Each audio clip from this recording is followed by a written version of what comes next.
Coming up, Scott Murphy from All 90s Action All the Time and New Horror Express is on, and he is continuing his odyssey through the DTV works of Steven Seagal with Pistol Whip. So that's what we'll be having coming up here in a bit. Yeah, I'm trying to think. We talk about the other movies that he's watched on there, but I'm wondering if maybe I need to go on Letterboxd and create a list of like maybe different lists of like actors that we've covered on the podcast, like what episodes you can go for those. Because yeah, it might be an interesting thing to do. One of the things I realized. A little while back we had Chris Kavinsky from Bulletproof on to talk about American Ninja 2. I didn't realize I actually covered that way back in the 2014 iteration of the podcast. So it might be good even for me to keep track of all the movies that way. But anyway, that's what we've got coming up here. Scott Murphy, All 90s Action All the Time. We'll be talking about Pistol Whipped. Then next week, Ty from Comeuppance is back on. We'll be looking at two Dermot Mulroney DTV films. We'll be looking at Ruthless, directed by Art Camacho, and then Lights Out, directed by Christian Sesma. And that one also has a bunch of other people in, like Frank Grillo, Mekhi Phifer. Ruthless also has Jeff Fahey in it, so that one also isn't bereft of other talent completely. But yeah, that's what we'll be doing next week. And then in 2 weeks, Rich Haas from DTV Digest is back on. We're going to be looking at Angel Town, Olivier Gruner film. So a little bit more on Gruner coming up in this little intro piece here. But I think it's one of the first times we've really got stuck in on a Gruner film. So that's a really good conversation that Rich Haas and I have. So it was good to get him back on the podcast as well. Yeah, and then DTVC Extra, we're going to start our look at the Star Trek movies. So we'll be doing the motion picture and then Wrath of Khan. The other thing I'm probably going to do is a little bit of that backstory, kind of similar it did to the MCU, where I kind of did like the history of Marvel movies, kind of, or Marvel adaptations. Kind of similar to going through the history of the Star Trek fandom. Interesting thing that I discovered is that this week, I think, was the 55th anniversary of the last episode of Star Trek, which is a bit of a doozy. It's when a former jilted lover of Kirk enters his body. There's kind of a Freaky Friday thing, a little bit on the problematic side, but it led to some interesting developments in the fandom. So it should be a good conversation there. I don't know if it's a conversation, if it's just me talking, but some good talking points there anyway, at least. So that's what we'll be doing on Thursday, and then this weekend we'll starting with getting back into the blog. We're going to be if you looked on the letterbox that I have for the blog posts, I've moved a movie called, it's listed as UFO on Letterboxd, but it's also Alien Uprising on Tubi. It's a Van Damme movie that Tubi was getting rid of this past weekend. I figured I'd finally watch it. That's also got his daughter, Brie Van Damme. I think she's I don't know what her name is, or it's Bianca Brie or Bianca Van Damme. That's her name. But anyway, yeah, so that's what we bumped that one up in the rotation. And then I'm not sure in 2 weeks, I'm going to be away again, back up in New England, visiting family. So I'm not sure how I'm going to manage that blog post, but I'm going to try to get something done before I go, so that way we won't miss a week like we did the last time I was up. So I think I overestimated how much time I would have to do a blog post while I was away, and it didn't happen. So kind of don't want to put myself in that same situation. So hopefully we'll have something. Might be Enemy Gold, the Sidaris film, just to get some more Sidaris back up. But anyway, that's there. Yeah, and then in terms of podcasts, I just recently recorded with John from After Movie Diner. We looked at, for his Sleazy Spader Springtime, we looked at Critical Care. It's a Sidney Lumet film. So that was a really fun recording that we did there. I'm not sure when he's going to have that one up. So hopefully you're subscribed to his After Movie Diner. Also, if you're subscribed to his Patreon, not only do you get the episode sooner, but you get the video version of it, which is good because I think we do some kind of pantomiming of some of the Spader stuff that we see in that episode. So definitely something fun to check out. In terms of my guest spots that have recently appeared, Exploding Helicopter recently posted the time that I was on, or my recently posted episode that I was on, Chuck Steele, Night of the Trampire. So that was a really fun conversation, really getting into some 80s action tropes that get poked fun at in that film.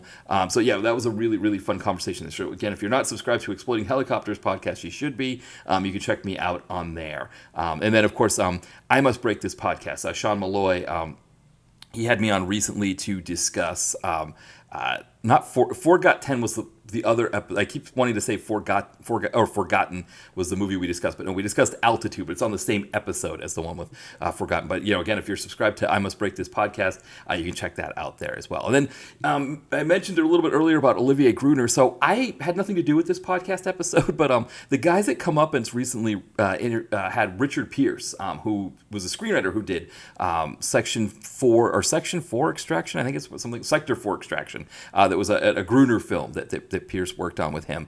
But we had Richard Pierce on in the early iteration of the podcast, but his episode was lost when the server meltdown happened. So I've got to re-upload it. But a fantastic episode. So he gives his video store memories. That's kind of, Ty and Brett, usually when they have someone on for the first time, they'll do like video store memories. So they do that. But yeah, the background that he gives on Sector 4 Extraction as well, some of the stories in there are just absolutely fantastic. So if you're not subscribed to Come Up and Reviews podcast, you've got to. We always talk about like probably the best episode of their podcast to that point was when I was on. We did Righteous Kill, which is a really, really fantastic episode. This one I think beats it. This one's even better. So definitely check that one out.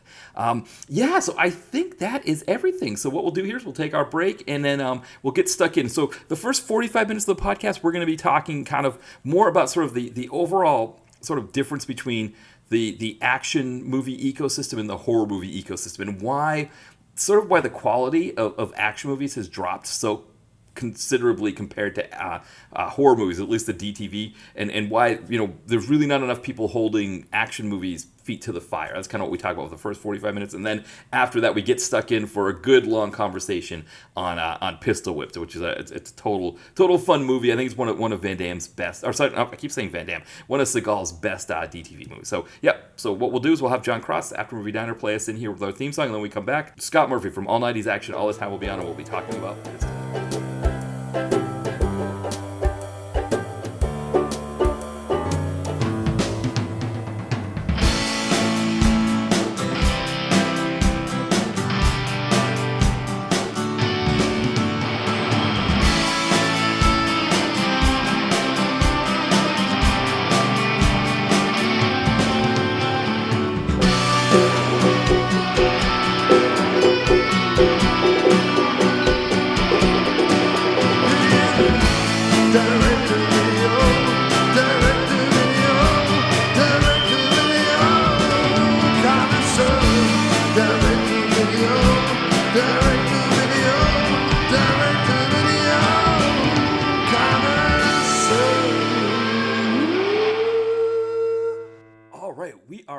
And I am joined once again by Scott Murphy from All 90s Action, All the Time, and New Horror Express.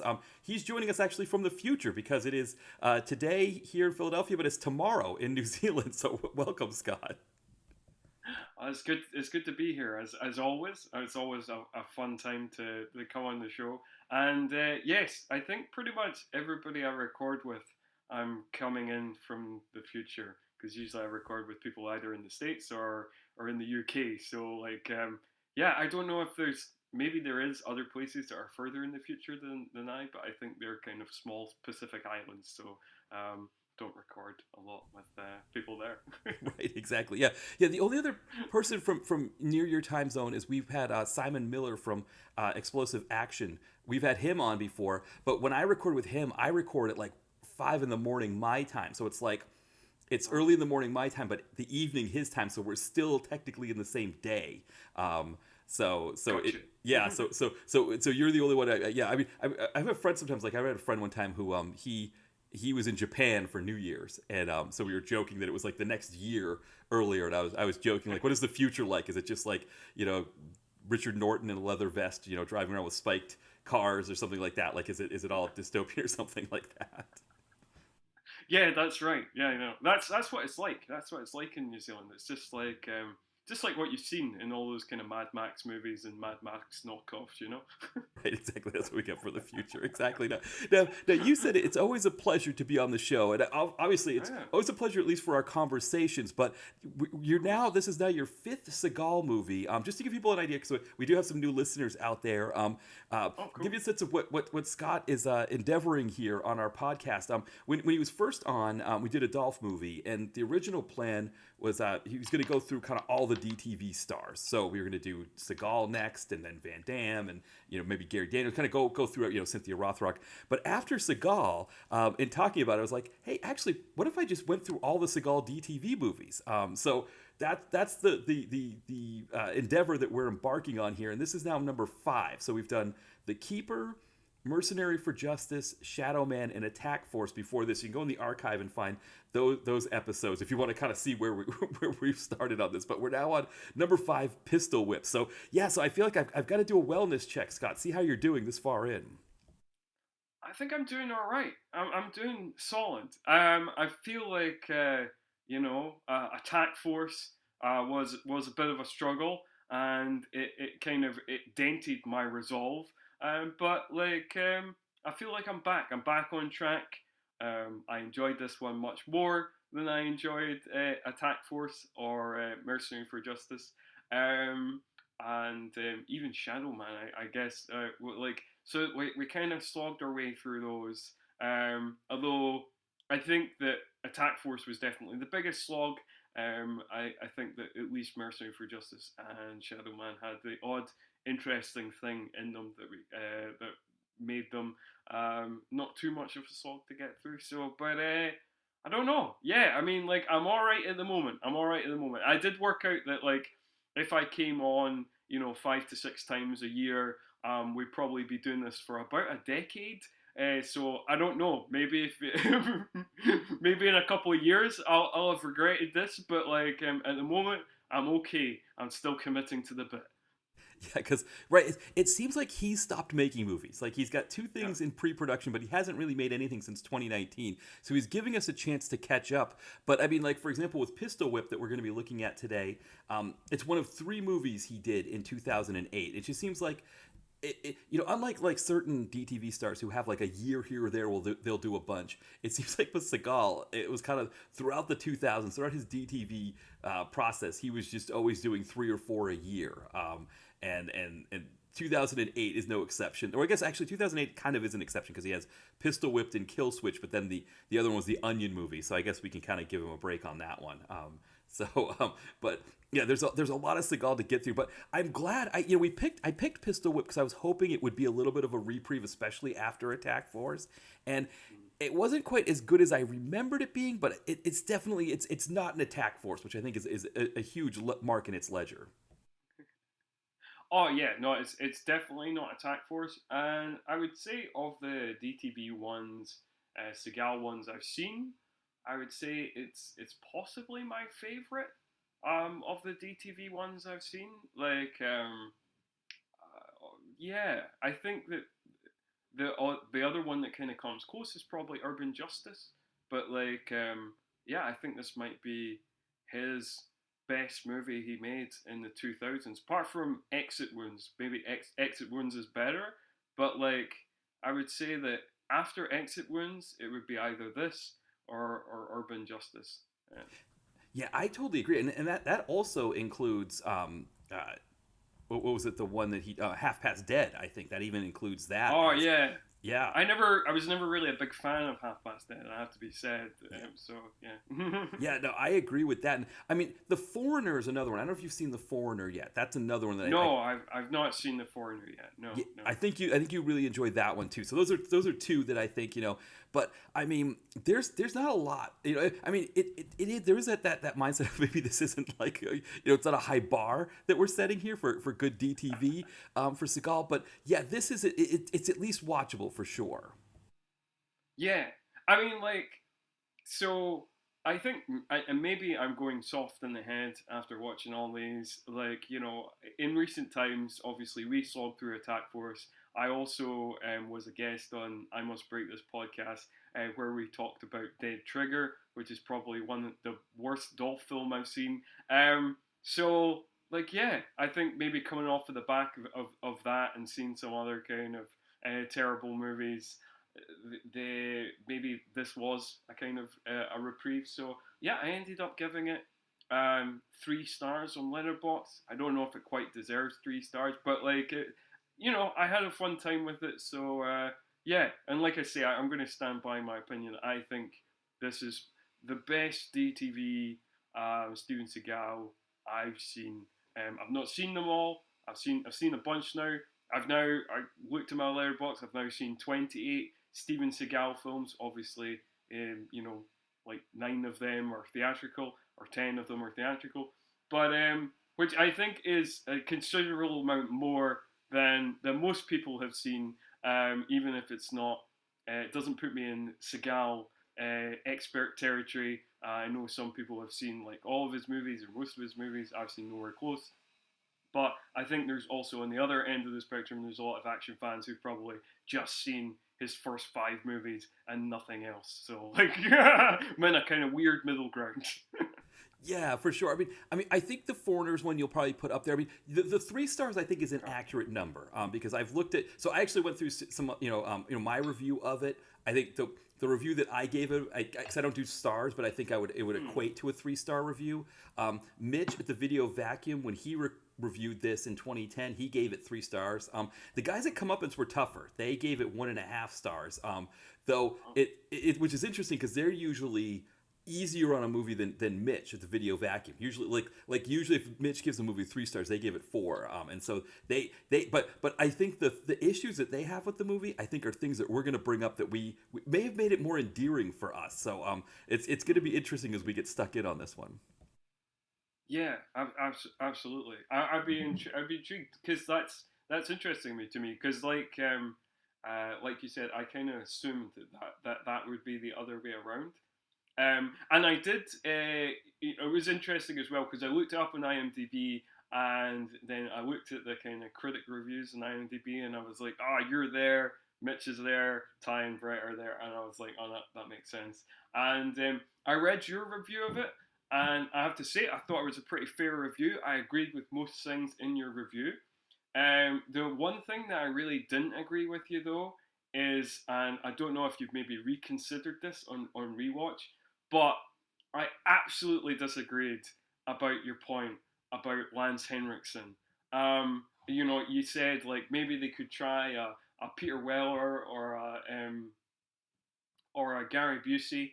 One of these days instead of Lance Henriksen. I think there's always time for Lance. I would, as much as I can enjoy some Gary Busey performances, as you know, and I guess it would make sense, you have like a villain played by Gary Busey, a person equally problematic as Steven Seagal, and I also enjoy Peter Weller, who, as far as I'm aware, is not a problematic person, but I'm always here for Lance. I've watched a couple of movies recently with Lance Henriksen in it because I had a recent first time watch of Johnny Handsome, which is a cool Mickey Rourke film, and a recent first time watch of Stone Cold, which is banana pants, but is an enjoyable film, and I'm sure you've seen that one as well.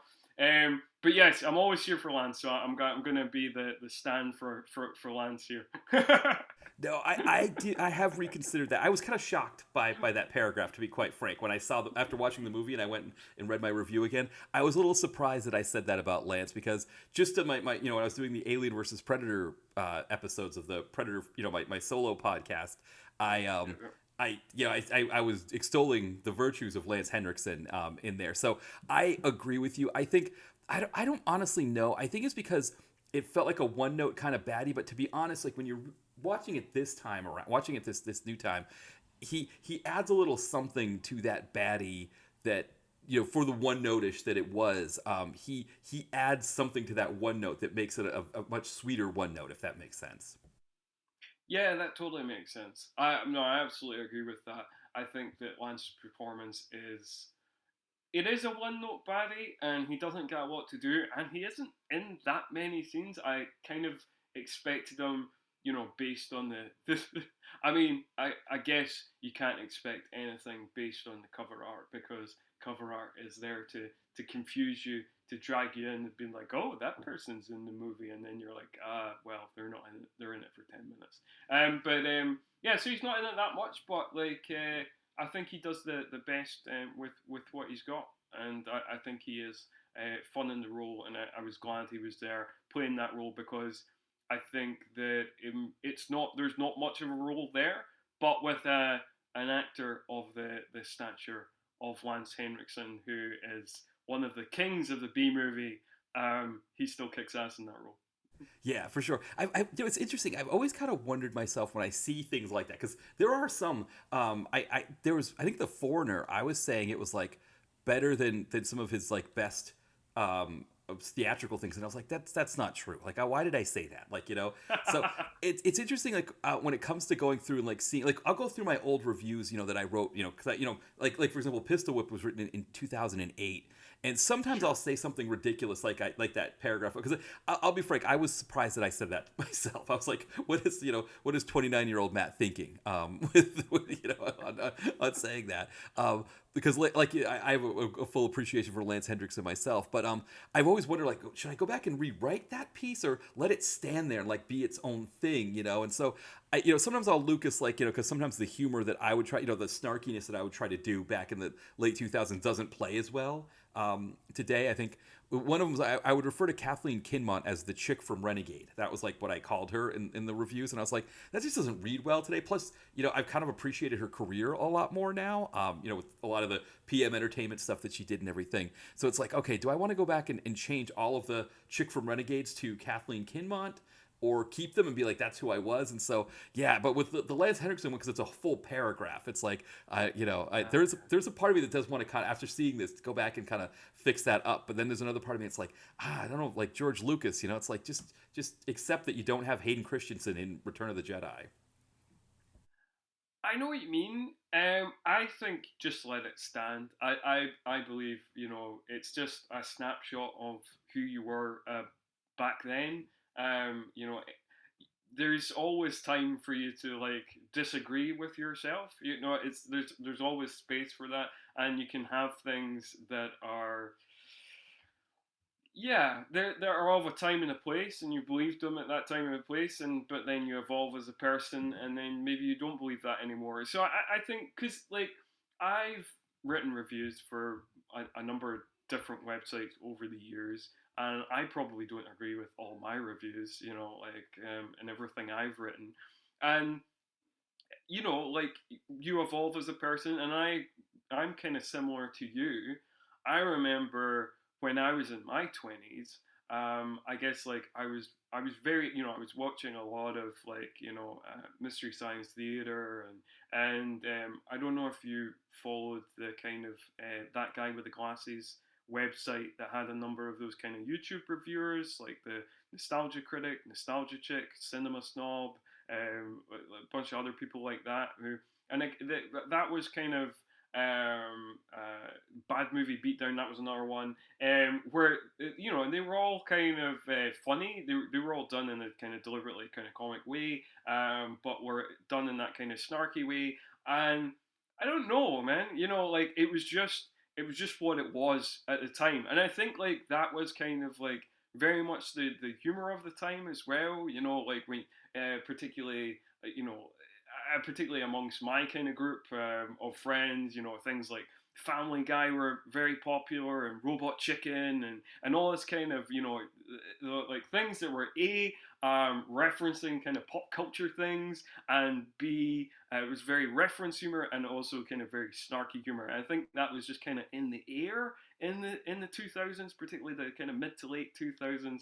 So I don't know. I think it's just like who you were then, and it's okay that that was who you were now then, and that you've become a different person now.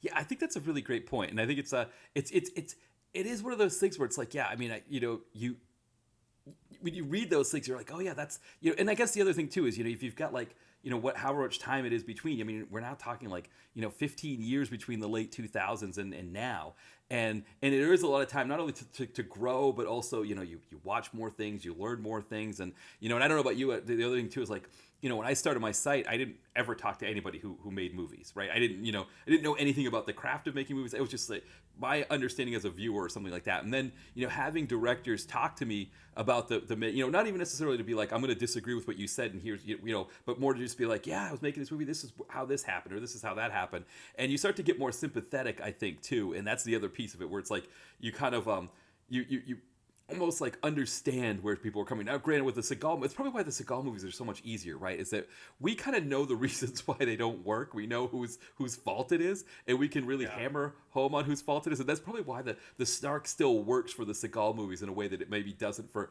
other people that are just doing an earnest attempt to make something.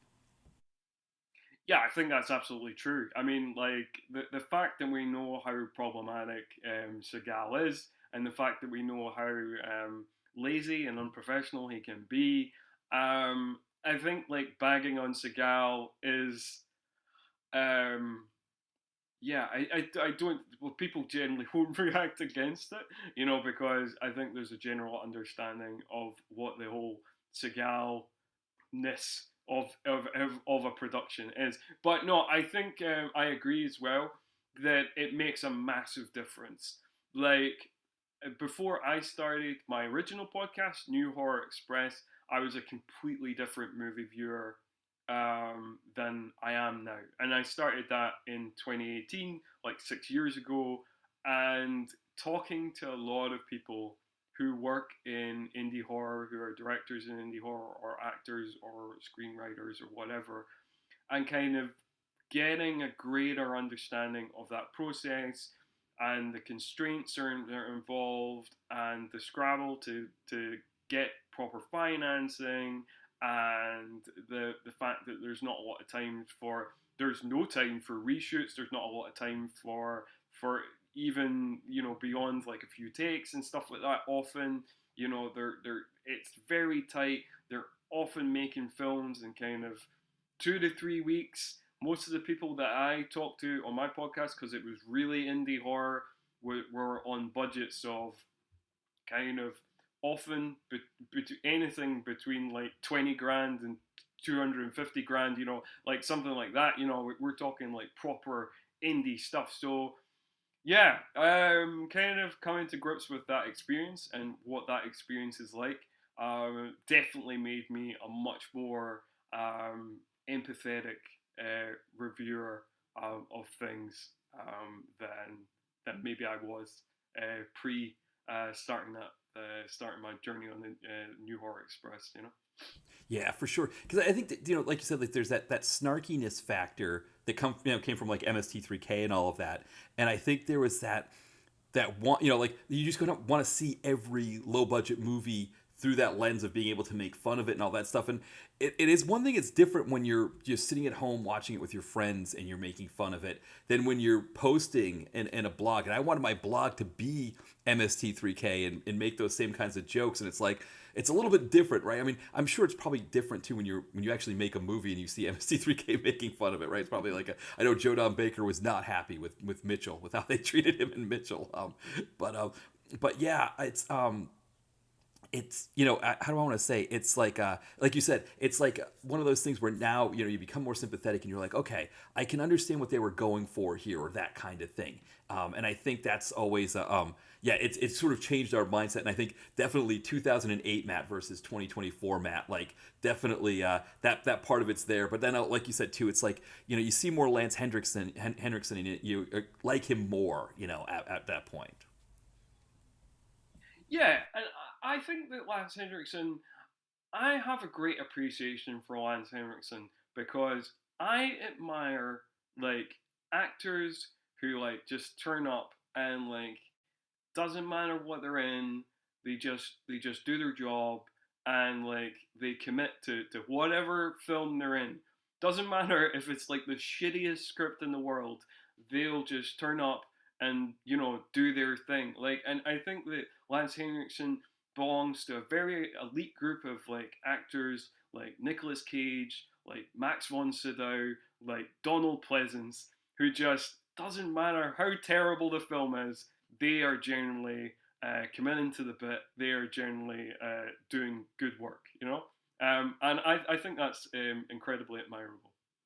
Yeah, I mean that was something I had Will from Exploding Helicopter Arm. We talked about the original Roadhouse and the new Roadhouse, and I think that was a big piece about the original Roadhouse is that everybody in that film was committed to the bit, right? And it's like, Patrick Swayze's committed to the bit that there are such a thing as there's such a thing as famous bouncers. He's one of these famous bouncers with a philosophy degree at NYU who rips people's throats out and says pain don't hurt. And there's monster trucks crashing through auto dealerships and all that kind of stuff. And it's like, because everybody was so committed to the bit and they went for it, it creates this sort of more authentic cult classic than the new one where you don't always get that sense that that's what's happening. Yeah, I agree with that. Although I did actually, I know this is maybe controversial. I know it's been an incredibly divisive film, and I feel like that every action podcast had to come out and make an opinion on it, whether it was terrible or great or whatever it was. I actually quite liked the new one. I thought it was pretty decent. I thought that Jake Gyllenhaal actually commits to the bit, but I do think that like because we grew up in the 90s and it's kind of become more and more with that kind of writing of like the your Shane Blacks, your Kevin Williamsons, your Joss Whedons, like you just can't do original Roadhouse now because because of the ironic lens that like millennials and Gen Zs kind of would see such a daft movie through. You just can't do the same thing and do it earnestly like that because people will just reject it. I believe. Like I think so. You have to do it with a kind of a more kind of arched eyebrow. Maybe I'm wrong. Maybe I'm wrong in that. And maybe if you did it like earnestly, it wouldn't be rejected. But like even me who's like an older millennial, like I'm like I'll turn 39 this year. Like I'll look back on things that are like that are done in like an earnest way that I find baffling. Like the example I always use in this regard, it would be like Commando versus Rambo First Blood Part Two, which the Commando is done in this way that is like that it knows it's absurd. Like everybody in the cast knows it's absurd, and it's made with an absurdist tone. Whereas Rambo First Blood Part Two, which is really a clunky title, Stolen. Come on, it's made in this kind of semi-earnest way, where sometimes it's like an uber goofy action movie, and sometimes they're acting as if it's an earnest drama, and as if it's like Apocalypse Now. And like that is baffling to me. And those bits where it's trying to be faux serious, I find ridiculous and laughable. But when it's being like a goofy action movie, I think it's an incredibly enjoyable movie, and I think it's a lot of fun. So like I have that hurdle sometimes, and I think people younger than me have like an even more ironic gaze than people of my age. Now that's just my guess. I don't know what you think about that. Yeah, no, that's a great point. So it is funny because I say spoiler alert to you because you haven't heard the episode yet. But for people listening to this episode, the Roadhouse one will have already dropped. It will already be exist, so people will be able to hear it. But we agreed on the Jake Gyllenhaal factor. I think we both really liked his performance there for sure. But you make a great point about the irony factor. I mean, I said to him when I saw Post Malone at the beginning of Roadhouse, I thought, okay, that's a sign that this movie's maybe not made for my age cohort. That like because I only know Post Malone because I watch NHL hockey and it's sponsored by Jägermeister, and he was doing an ad campaign for Jägermeister. So that's the only way I even know that he exists. That, and sometimes when I'm watching videos on YouTube, they'll advertise a new Post Malone video in between the my Crowded House and Naked Eyes and whatever else that I'm listening to. That's like so far beyond probably the newest thing I'm listening to is like Roxette or something like that. So it's like so far beyond Post Malone. But that was kind of the sense that I had. That was like, okay, I think the other thing was, and this is something that I mentioned to him on that episode, is that there's this sort of the CGI elements that they use for the fight scenes, and on the one hand, I thought it looked, we both kind of agreed that it looked off, but on the other hand, when you find out in the original Roadhouse that like Patrick Swayze broke ribs, that he hurt his knee so bad that he couldn't do Predator 2 and had to do Ghost instead because it was less taxing, because they really, he and Marshall Teague really went all out to do those fight scenes. It's like, well, if the CGI makes it so the actors are safer, maybe I'm okay with it. That's the kind of thing there. So, but I get what you're saying about it for sure. Yeah. I thought, like, I mean, obviously you did an episode on it, so I don't want to kind of rehash maybe things that you said on that episode. But overall, I just thought like it was, even though some of the elements didn't work for me, and I think like the CGI elements look like really goofy and off at the start of the movie, but actually kind of grew on me, and like by the third act, it felt like they had kind of perfected it as the movie went on, that it looked kind of better as the movie went on, and by the third act it looked kind of okay. But I don't think it's a great movie, but like I do think that like it was like an enjoyable kind of Friday night kind of beers and pizzas kind of movie. And I think like of the kind of divisive elements, I think like the Conor McGregorness of it all kind of worked for me in the end. Like, because I mean he's not acting, he's just being Conor McGregor. But like, because that's kind of so kind of gonzo and so kind of nuts, like I thought that was quite entertaining, and I thought that everybody kind of played their role well. I think that Jessica Williams from of Daily Show fame, she was kind of fun and quite funny as the bar owner, and like there was like that kind of kind of polite, kind of nice guy henchman that I had a good laugh with, and yeah, overall, I guess I just had like a decent time with it. It's not a great movie. Again, it was another one I put down as kind of 3 stars, but like, yeah, I didn't hate it as much as like a lot of my fellow action podcasters seem to kind of really take against it. Yeah, no, that's the other thing too. I haven't caught up. So the only people because I haven't caught up with the Bulletproof episode on it, because I set it aside because I listened to Sure. the original Roadhouse one, but I set the other one aside because I wanted to wait until after I had watched it before I had an opinion. So I've got to go back and catch that one. I did hear the guys at DTV Digest where they, because with their format, right, they're giving each movie like 5 or 10 minutes. So they didn't, it wasn't like they got in so deep on it, but I did get to hear their thoughts on it as well.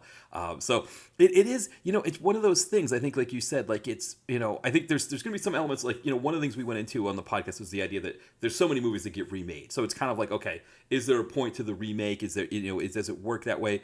But I think you're right. And I think, kind of as we segue here into to Pistol Whipped, I think one of the things that maybe that Roadhouse, I mean, I think if it was more like an hour and a half job, it might be even better in terms of, like you said, like the pizza and beer movie. But there is. Oh yeah, you're right. It's about 15 to 20 minutes too long. Yeah, yeah. That's one of the kind of flaws of it. Yeah, for sure.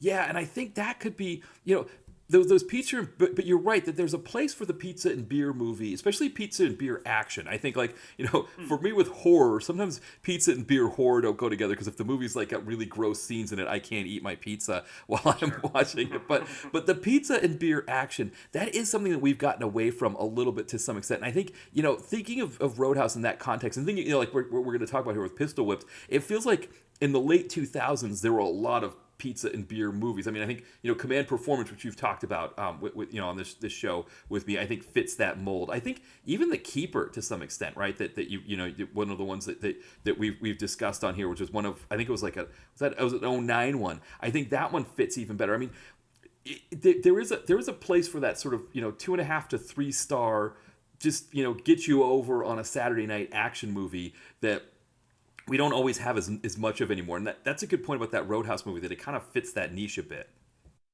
Yeah, for sure. And like, it turns out that, like you say, Command Performance, that was 2009.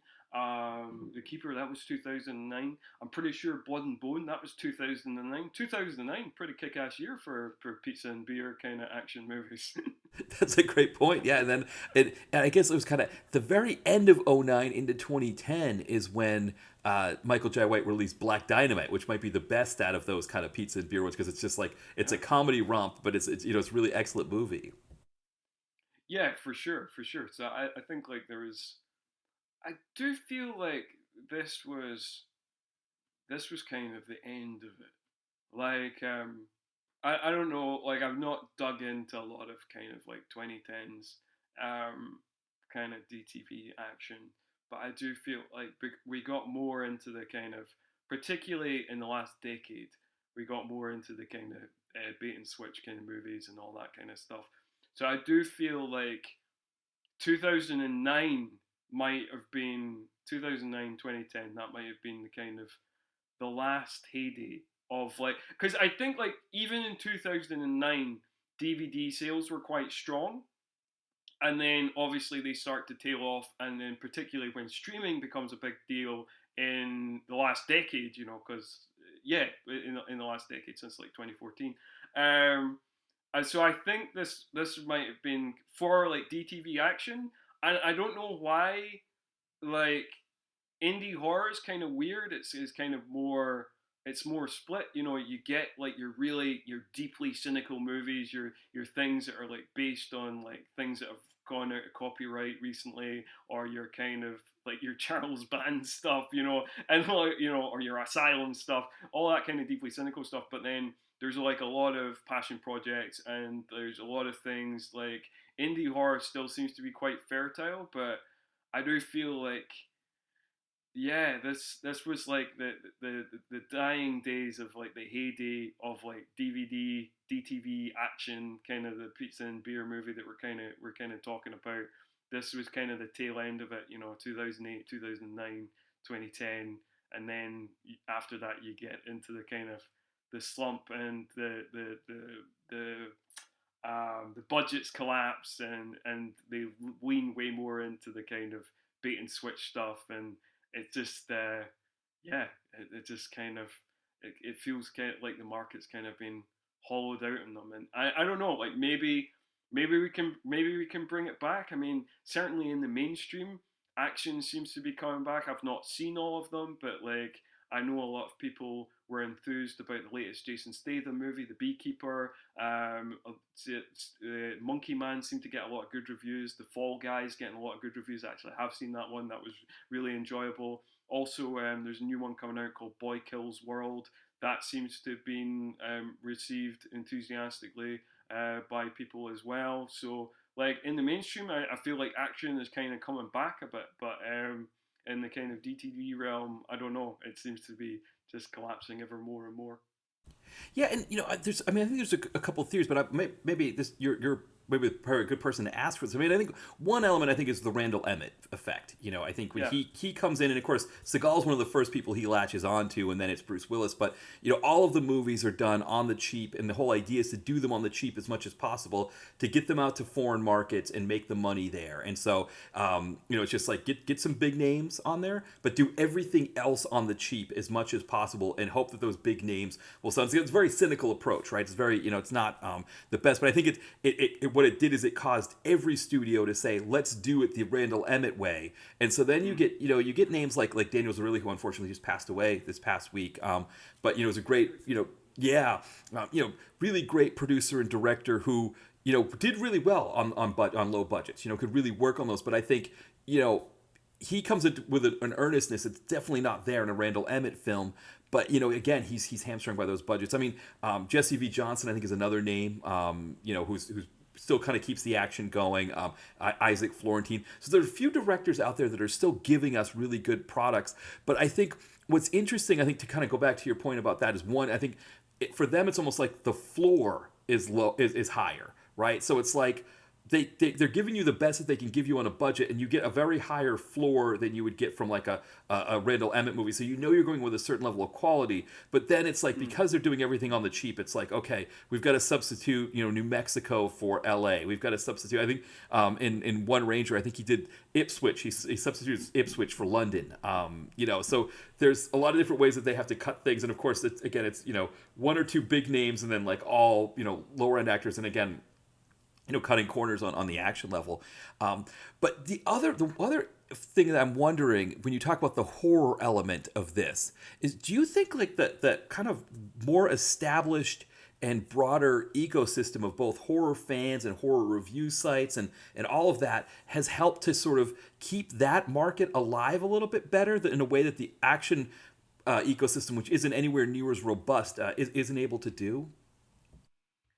Um, I think it's a variety of things. Like, I think, first of all, horror works differently to action.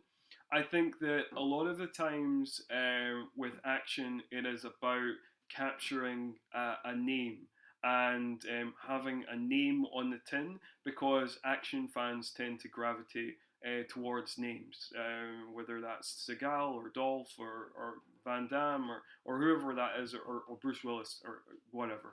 So I think that like names have are like a bigger deal in action, and unfortunately that can affect the budget in terms of you splash out on a name and then you've got like no budget left to make the movie with, or very little, so you're working with kind of tighter margins. So I think that's part of it, and I think that like so horror doesn't isn't so name reliant. Of course, people do get excited when like Bruce Campbell or Barbara Crampton or whatever is in the movie, but it's not the same thing. And so you can rely more on concepts, and if it's a cool concept and it sounds kind of cool, then that's enough to kind of drag a horror fan in.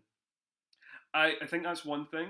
I do think that the other thing is, yes, horror does have like a broader ecosystem. There is bigger, more high-profile review sites, and also there is a more established festival circuit. So there is a lot of horror only or mainly horror film festivals that you can find all over the place. We had one in Edinburgh called Dead by Dawn. We have one in Wellington here called Terrify, which is not a horror only festival. It does a mixture of like horror, fantasy, sci-fi, and action, but it's got more horror than it's got anything else generally. And also like you've got like the famous one in London, Fright Fest, which also has like a Glasgow edition, and then again like you've got Stitches in Spain, which is a massive. It's not just horror, but it's kind of horror, fantasy, sci-fi. So you've got like you've got a much broader ecosystem, and yeah, you don't have the same thing. I was thinking about this the other day. It just doesn't work the same way. I mean, again, like in horror, you've got like like an established magazine like Fangoria, and it's kind of the same in like sci-fi as well. You've got things like certainly in the UK, you've got things like SFX and Starburst and these kind of the magazines as well. And again, there's these kind of genre festivals often don't have like a lot of action. Generally, they will be focused on horror, sci-fi, and fantasy. And I think because there's a big overlap in the kind of nerddom of like those genres, and like there's not a big overlap necessarily between the nerddom of those genres and action. Action seems to kind of exist on its own in some way, and also like yeah, I don't know why.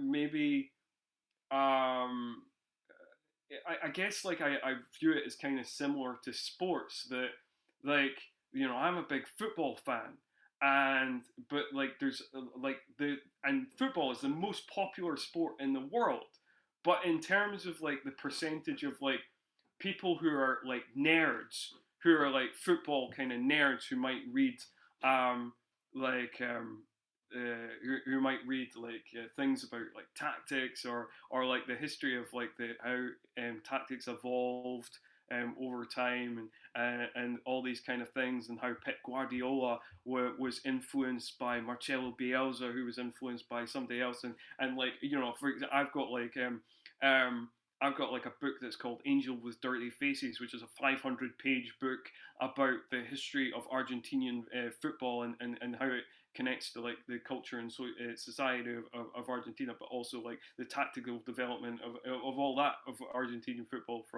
from you know way back when to not quite the present day because I think it came out in like 2015 or whatever. Or I can't exactly remember, but like that percentage is quite small, and I feel like it's the same with action movies. Like the percentage of people who are nerds in like horror or sci-fi is actually quite big compared to the overall picture of everybody who watches horror or everybody who watches sci-fi. But the percentage of nerddom in action is quite small, and that's kind of who buys like the kind of these kind of more DTV ones. I think often. So yeah, the audience isn't quite as big as well. So I think it's a variety of different factors. So I hope that is a good answer. No, that's really great because I think like the analogies are really fantastic because you know the sports one is a great one because like I think with my wife and I where we met by being both fans of music and baseball. And she discovered, you know, with baseball, she's a fan of like the Philadelphia Phillies here in this area, and so that's kind of her thing. And she likes going to games, going to see the Phillies play or whatever. She discovered, you know, with the very first game that we went to together, that I see baseball in a very different way. You know, where I'm like calling pitches and I'm saying, no, that guy should be playing in a different part of the outfield. And I'm like, oh yeah, this guy used to play with this team, and look at this guy here and stuff like that. And you know, like you said, like I remember my grandfather would have like the baseball encyclopedia thing, and he would pull out like he'd be like, oh, this guy had like the best statistical you know numbers ever. And I was like, actually, yeah, he's really good. But have you ever checked out this? You know, like I remember he was showing me like this player Jim Rice who played for the Red Sox had like this one year where he led the league in like almost every offensive category. And I was like, you know, Ty Cobb had a similar year. And he's like, you're right, he did. I didn't know. You know, and so it's like that kind of that fellow geekdom. I think probably the best example of that was my father-in-law, my wife's father. He lived in L.A. in the late 50s, early 60s, and the Dodgers had just moved out from Brooklyn there. And he was originally a Brooklyn Dodgers fan. And he said he saw them play at the Los Angeles Coliseum, which is like the big stadium. Anybody who watched the O.J. documentary would know that because that's where USC played, and that's where actually it's where the '94 World Cup final was played. I believe was the Coliseum. I believe. It was either it could have been the Rose Bowl, but he told me that knowing that I would be geeky enough to understand that. And so you're right. Like with baseball, for example, like they fell into this trap because the games had gotten so long and they were just only the geeks were really starting to watching the game, and they needed to find a way to go more mainstream. So they had to find ways to quicken the game. But it was kind of like what you're talking about, where it was almost like baseball had turned into just the geeks that were watching it, and everybody else wasn't as big of a fan. So I think that's a really great point you make there. And I think one of the things that I found, I always tell this story on my site about my site, was that I was going to do everything, right? DTV horror, DTV action, DTV drama, erotic thrillers, comedies, all of that kind of stuff. But the thing was when I would make the action posts, those were the ones that would get the most engagement.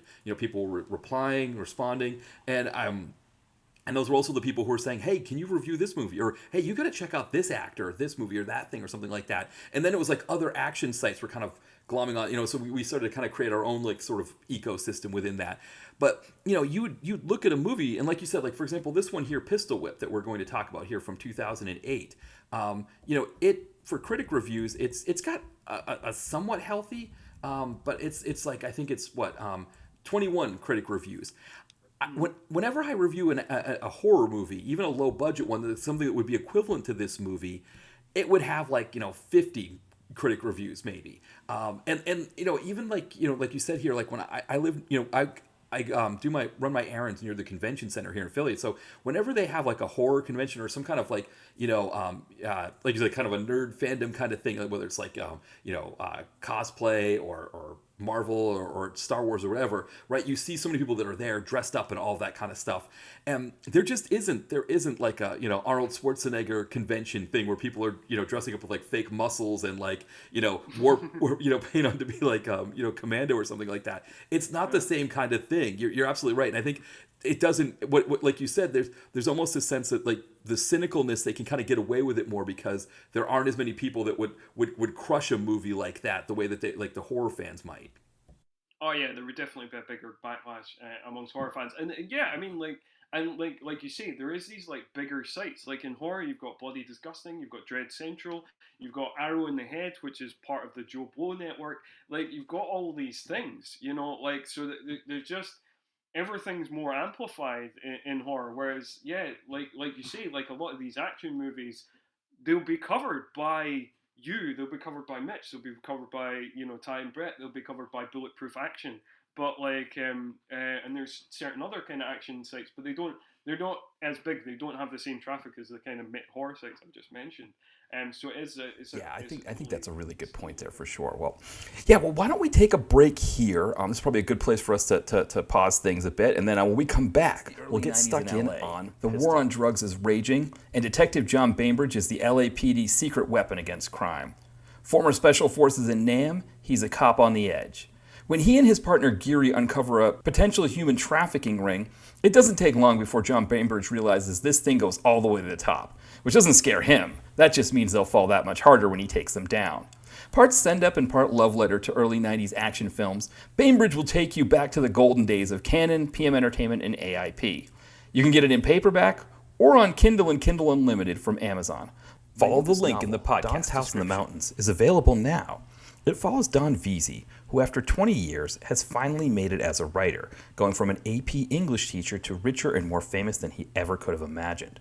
In the process, his wife Lois, feeling alienated and resentful of her husband's success, has filed for divorce, forcing Don to move to a house in the White Mountains of New Hampshire. With time alone to reflect, he's able to see how his new wealth and fame has affected his life in ways he never expected. Maybe the biggest of these is his new house, which is bigger and nicer than anything he's ever had in his entire life, but the longer he lives there, the more he gets the sense that it might have magical powers. But that can't be right. A house can't have magical powers, can it? Pick up Don's House in the Mountains today. You can find it at Amazon in Right, paperback we are and in back, and yeah, we're gonna get stuck in here on Pistol Whip. So I think what I'll do is I'll kind of do similar to the way we've done it before. I'll do a quick synopsis. We'll kind of talk about our thoughts, and then we'll kind of break down, kind of maybe more broad strokes, but we'll kind of break it down chronologically. And there's a lot of interesting things that happen in this movie that I think are going to be funny for us to discuss for sure. So yeah, I mean. The premise of this is just that Seagal is a disgraced cop who has a gambling addiction, and once he's built up a huge debt, Lance Henriksen's sort of shadowy organization takes over and starts. They buy up his debt with the idea in mind that in order to get his get relieved of this debt, he needs to do some hits for them. Essentially, these hit jobs where it's essentially killing bad criminals. So like mob bosses, things like that. Things are going okay until he realizes that one of the hits is the the new husband to his wife and stepfather to his daughter, and he kind of likes this guy, doesn't want to kill him, so he's got to kind of dig in deep and kind of figure out what's going on here, and he's got some decisions to make. Right? Is his wife's new husband a dirty cop that needs to be taken out, or is he is Lance Hendrickson's organization dirty and he needs to take them out? So yeah, that's pretty much it. I mean, I know you mentioned that you kind of like this one better than the other ones, but yeah. What were your thoughts on Pistol Whipped? Overall, I just thought it was like a fun movie. It's kind of like it's a little over 90 minutes. It's like 98 minutes. Like I guess like 95 without credits. And I think it motored along well. I think that like it it definitely had it had elements that that made it better than some of the other Seagal movies. For I think like the fact that much like The Keeper, I think that it shows that often it is best to just, particularly in this kind of making these type of movies, often it's best just to keep it simple.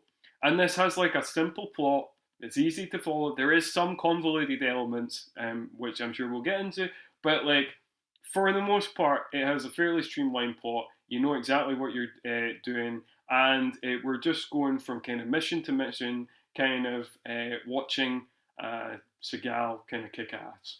And I think that like even though he doesn't give like a great acting performance because he's Steven Seagal, you know he's not a great actor, and like there is some very funny moments where he tries to emote and just can't, and you know it just looks ridiculous.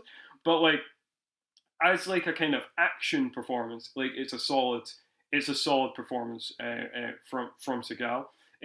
He looks relatively committed. There is less stunt double work in this movie than probably any of the other movies we've covered. There is still a bunch of it, you know. Obviously, he still doesn't like doing his reverse shots, and sometimes, you know, when the cops are following him walking around, they're actually following a stunt double walking around. You know, there's plenty of that, you know, kind of goofiness. But for the most part, you do get Seagal is in a higher percentage of this movie than possibly any of the other films that we covered, apart from maybe The Keeper, where he's maybe in it a similar amount. So that was fun. Again, he probably looks the most committed he has in terms of like doing his, you know, like what you call it, like his slap chop stuff. Like he, you know, he does more of that here than again in many of the other films, and it looks the way he like throws the combos and stuff like in this movie looks like less lazy and less labored than it does in a lot of the other movies that I've seen, or DTV movies I've seen by Seagal, and the other movies that we've covered here. And then I guess like it's really kind of notched up a level based on the support cast. We talked about Lance Henriksen, who is not in the movie that much, but he is in it enough to kind of make an impact. And I really enjoy Lance Henriksen's performance. And I think like having like an actor like him elevates it. And I also think that his kind of main kind of henchman, right hand man, the character Blue, who's played by Paul Calderon.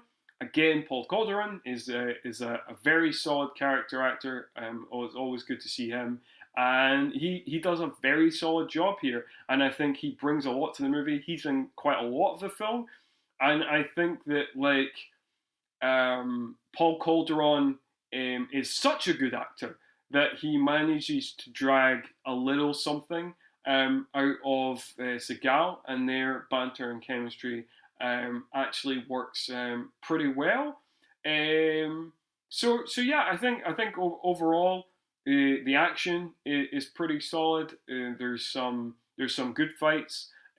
Some of the action is a little bit goofy. Some of the action scenes don't work, but there is at least one good shootout. And yeah, I think like because the help of like Paul Calderon and the help of Lance Henriksen, I think that helps elevate matters. And I think just the kind of yeah, keeping it simple, keeping it streamlined, kind of really helps as well. And I think like, you know, it's a kind of crime kind of drama that I quite like, and some of the kind of colourful criminals you know, are fun as well. Like the kid, you know, the first two people he takes out, particularly, I can't remember the name of the guy. The character's name is Bruno, who's like a mafia boss. The actor who plays him is not, I can never remember his name, but he's a guy I've seen before. He always plays like kind of mafia hoods or bosses, or like always kind of mob kind of guys. So he's solid as well, and has some pretty fun stroke ridiculous lines, which again, so some of the enjoyment is that kind of good bad enjoyment of like, this is fucking ridiculous, but some of the enjoyment is actually coming from like there's some decent elements here. I feel like that it was a bit of a long-winded answer to your question, but I'll cut back over to you again now, Matt. No, I think it's great because I think you bring up some points here that I think explain why this one is sort of set apart from the other ones we've watched. I mean, one, it's shot here in the States. It's shot in Connecticut, which of all places, Ty and Brett from Comeuppance, they're actually from Connecticut, so it's kind of they were kind of excited for the movie, then decided they didn't like it as much. But it is, I haven't been to too many of those areas of Stamford. I've been there a little bit. It's it's an area where the train goes through. Same with Bridgeport. That when you're going from Boston to New York or Philadelphia, the train goes through those cities. They're New York suburbs, or they're sort of satellite cities to New York City. But we're used to Romania, right? And Romania, trying to cover as Connecticut or cover as France or whatever. And I think that helped. And I think also too, because it was shot in Connecticut, I think they got American character actors, as opposed to, I think, the UK character actors that come in probably don't know what to expect from Seagal, and maybe the American ones had a better sense of like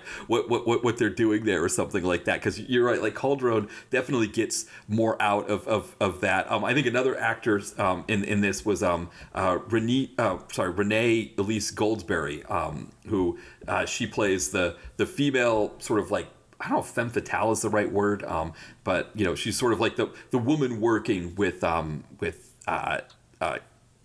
Lance Henriksen's team. And I think there's a few things with that character where I think she probably took the role because I think at the time she wasn't getting a lot of parts. I think the one big part that she did was it was called Girls 5 Eva. It was like a joke. It was like kind of like a parody of girl bands. And so she was that's the most recent thing that she's done. But the thing that I remember her from, and I mentioned this in my review, was she was on a soap opera. I was flipping through the channels and I saw her. I think it was One Life to Live. I was flipping through the channels in the early 2000s or whenever, and the soap opera had this storyline. I just happened to catch it, where her and another woman were dressed up like cheerleaders, and they were getting burned at the stake by this serial killer. And I thought, what an interesting idea. And so actually in my novel, Chad in Accounting, when the main character Chad, when he's on two separate dates where he goes to this like art exhibit where this woman is doing like kind of a feminist art piece where she's got mannequins staged like different either stereotypes or things like that. And she does that. She has the cheerleader, and she kind of like talks about it as this loaded image of femininity in America and all that. And so the first person he goes on a date with, she's like, that's just weird, get me out of here. And then the second woman, the one he ends up being with later, she's like kind of more like, she starts, sharing stories about when she was a cheerleader and all this stuff, and he connects with her better. But it was like one of those things that stuck with me, and I was like, I've got to use that somehow. And it was funny in the review, I even mentioned it too, because I think I had forgotten about it until I saw her in this movie, and I was like, oh, that's right, because I started writing Chad in Accounting in 2009. But I think it's a character, I think it's a kind of a role that, and at first I was thinking like she would take a role like this because, she's African American, that, people of color don't always have this kind of role in this movie as sort of like the lead actress in an action movie. But actually I was thinking about with Seagal, that's actually not true. Like he's more likely to have more diverse casts in his films. And so actually, she may have looked at it that way, but in his mind, I think he was, probably excited to have her be that role in this. So, but I liked her part as well. Yeah, no, I liked her part too, and like I didn't recognize her. I didn't know her. I've not really seen her in anything, so I didn't really know who she was. So I looked her up on Wikipedia, and I was like, and see what she's about, what she's done, and I don't know if she put like pistol whipped at the top of her like CV. I realized I looked her up, and apparently she was in the original cast of Hamilton and won a Tony for that, so that's probably top of her CV. I don't know where she's probably placing pistol whipped, to be honest, but like she was decent in this, and I guess like because she doesn't. I guess because she doesn't like betray him or like anything. Like I guess she doesn't count as a femme fatale, even though I guess she kind of tricks him into like working with the people, and then it's revealed that she's not just a plain old what is it? She a graphic designer, graphic artist she claims to be, and then but actually no, she works for Lance Henriksen and his shady, possibly connected to the government, possibly not, organization. It's very muddy, that, and it's never like kind of clearly defined. It's just a throwaway line that they're part of the government, or they're government approved. Like Seagal character at one point gets like a voice message from Lance Henriksen's character to say that they're like government approved, or like the government know what they're doing, or whatever. So, but who knows? Who knows? That could just be Lance Henriksen lying. So. Yeah, and you're right, because there isn't a proper term to describe what Renee Elise Goldsberry's character is, because you're right. There's only the binary, right, of like, sweet, friend to the hero and femme fatale, right? We don't have anything in between that really matches who she is. So yeah, that's the problem when we work in these binaries, right? You need everything should be in grays, right? We need more gray area terms for sure. So yeah, well. We'll get stuck in a bit on this movie. I mean, I think the very first thing that stood out to me is the opening sequence where we've joked in the past, right, about the info dump, the Seagal info dump, right, where we get his whole backstory. And usually it's some like CIA high up guy who's just talking about what a badass Seagal is. And instead, in this case, we've got a priest who's telling Seagal his own story to Seagal, essentially to say like you're wasting your life away. But he gives the backstory then that we find out that he's a disgraced cop who may or may not have stolen this drug money, and he's wasting his money on gambling and stuff. But what did you think of this new version of the info dump? Well, first of all, I thought like the way it was done, because it was like relatively clunky, I did laugh. Because like it's so kind of on the nose. There is like you get like a bit where like the priest says you're not a good guy, and then we get like a cutaway to like Seagal like being drunk and like passed out on a couch while his daughter takes care of him and just being like a bad dad, and then it cuts back to the him talking to the priest, and you're like, yeah, okay. You didn't need to like double down on it and like be like, well, we're gonna say he's not a good guy, and then we're gonna show you him not being a good guy. I don't know. Like it just seemed like it kind of clunkily done, and it's funny as well though, because like I don't know, like maybe we'll get into it more, but his whole kind of bag of like he's not the typical Seagal character. He is like more of an anti-hero. He's a drunk, he's an alcoholic, he's a gambling addict, he's down on his luck, he's shown to be like a bad dad sometimes. Like, but there's like an underlying thing. There's an underlying thing throughout the movie where he's still kind of the best. Like, everybody still kind of is in awe of him. Everybody, like, you can clearly tell his wife still loves him. His ex-wife is still kind of in love with him because the way she's kind of flirtatious. There's other that I'll not spoil the other scenes that we can maybe talk about how they still kind of big him up as a badass, just kind of like underhand. Like there's like the surface, like he's a piece of shit, he's like doing all the wrong things, but there's also this like there's this kind of underhand kind of thing of like he's still a badass, because we still get like when he first meets Lance Henriksen, he talks about this job that like Matt did where he like killed these guys in a hotel and then disappeared like a ghost, like so we're still kind of getting this kind of like, yeah, this is just a phase, he's just down in his luck, but he's still secretly amazing. Yeah, because it's funny because I think what happens after this is he just gets rid of any kind of pretense that his characters could ever be down and out. But you're right, this is the most. I mean, the fact that he's so after the scene where he's talking to the priest, and the priest is kind of like giving him a hard time and stuff, and I should quickly mention before kind of follow up on your point here that in the trivia there's somebody who writes joke trivia about these movies, and for this one the person who wrote the joke trivia said, for a long time the studio was contemplating a spin-off focusing on the priest character's venture into stand-up comedy called The Crass Clergyman.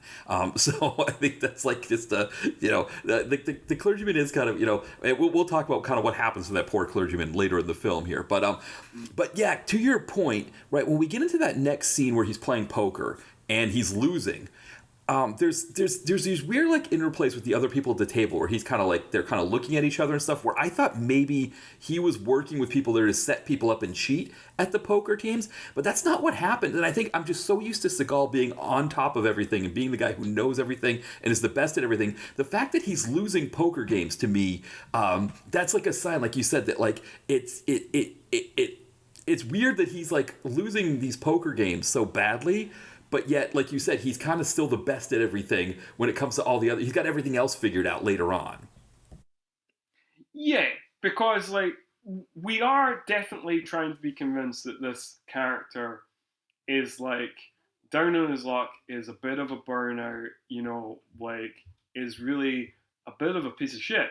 That's kind of the narrative that we're getting from these opening scenes where we have the priest kind of giving him a telling off, and then we have these scenes of him just losing poker and losing, and we kind of think like, oh, maybe he'll win a hand, like, he lost the first hand, but maybe this bigger hand with this bigger amount of money, maybe he'll win. But he doesn't. He just loses more, and then he owes this guy like 20 grand, and like we found out later that he's got like markers all around town, and he owes like $1 million in total to various people.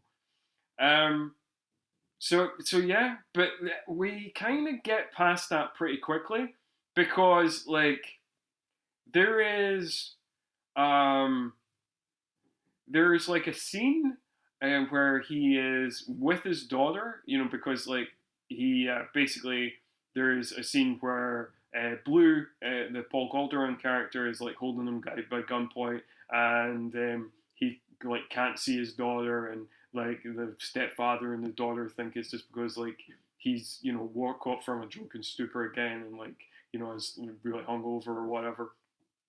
But then later he does get to see his daughter, and they go on a little trip. Not long after that to the aquarium, and then the daughter is like sleeping, and he's about to take like he's about to like drink like a bottle of whiskey or whatever, and then he pushes it away as if to say like, no, I'm gonna like I'm going to make better decisions kind of thing.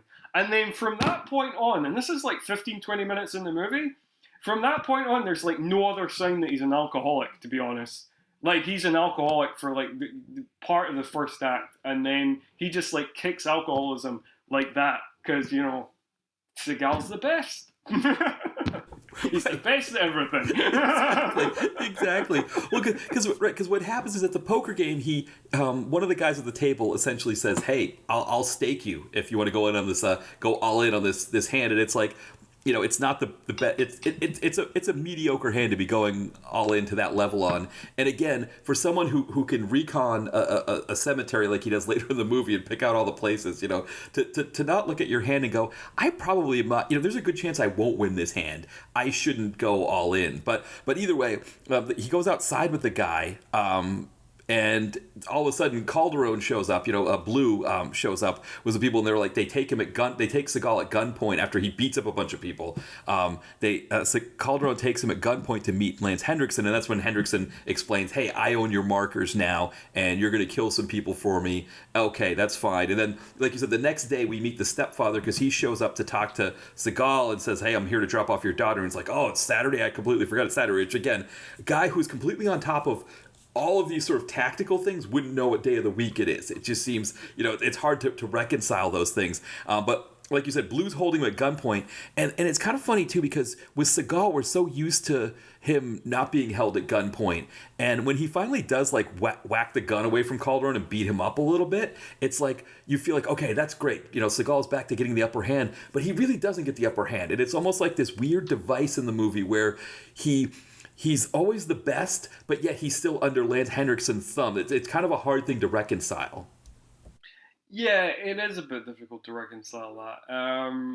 I don't know, like, because he is like this unstoppable force, but like for some reason he is stoppable at some point. I think like because like they've got the money hanging over him, like I guess, like, and he is broke.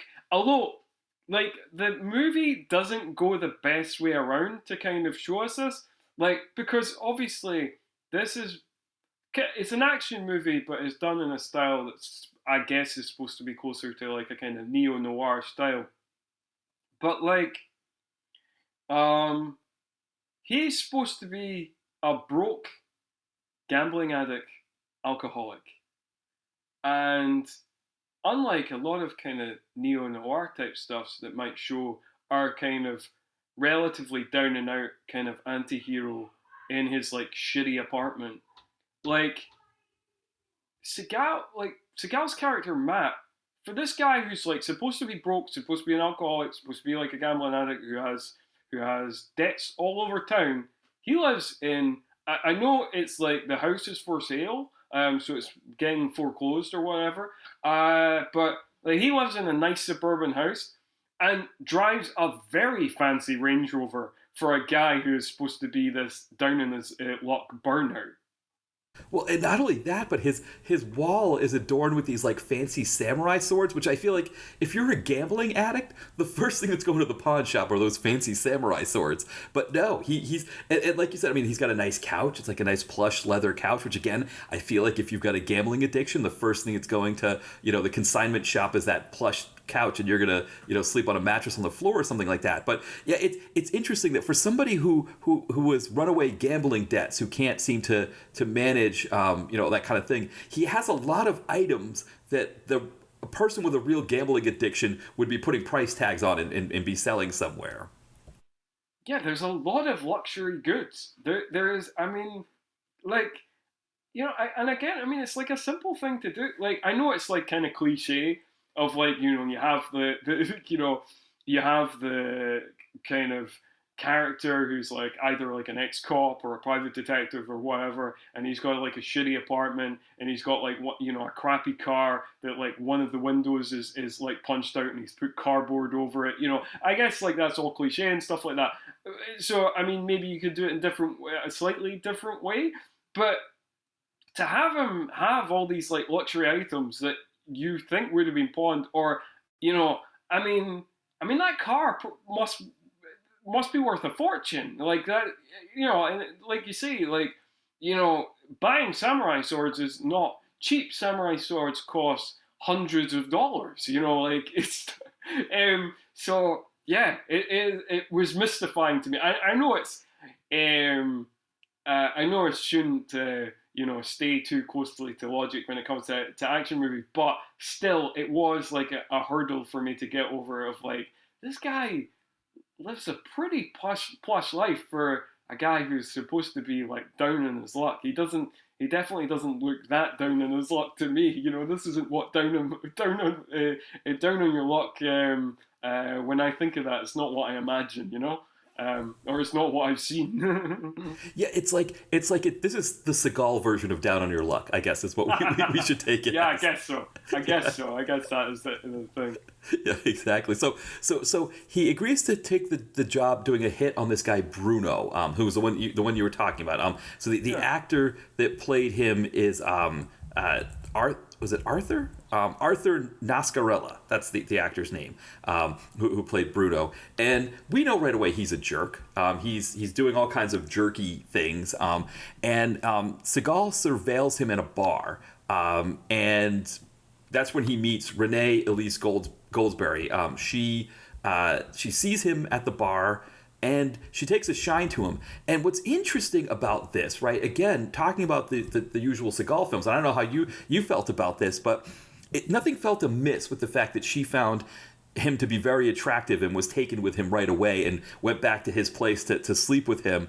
Again, it's just this idea that Seagal is the man, and of course all of these women, Renee Goldsberry, she's like, I think she was born in 1971, so she is a good almost 20 years younger than Seagal, but completely finds him, is smitten with him right away, and they go back and have sex. So I didn't think anything was going to be amiss with that. So I was a little bit more shocked that later we find out that there's something amiss with her. Yeah, I mean, I guess because it depends what you mean. I mean, there's definitely something amiss if you're taking this as like a normal film, but like taking that because we kind of know the rules of Seagal. We've played this game enough that we know that this is kind of what happens. like there was nothing amiss in that sense because I've seen enough Seagal films where people who are nearly 20 years younger or over 20 years younger than him just immediately fall in love with him. And again, I guess like it made, I guess it did make slightly less sense in this film because again, we're supposed to be portraying him as a bit more vulnerable. We're supposed to be portraying him as a bit more down on his luck. So like the fact that he still has like that swagger about him seems a bit more absurd than normal when obviously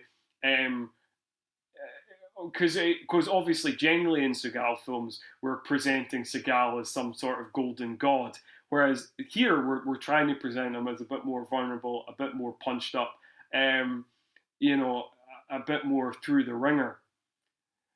So I guess like that did make it slightly more absurd, but like I just accepted it because like you know that's what happens in Seagal films, and it was also kind of funny as well because like the kind of we get the I just the way it was kind of all filmed, and we get the cheesy music, and we get the kind of that slow panning shot of like the clothes strewn on the floor kind of thing, you know, of you know, I'm kind of glad that we didn't get like a, you know, any kind of awkward sexy hug that we've talked about before, or any kind of sex scene, because that always generally goes badly. So as kind of funny and kind of ridiculous as the kind of slow panning sexy shot we get of strewing clothes, it's better than seeing an actual sex scene. So so that was fine.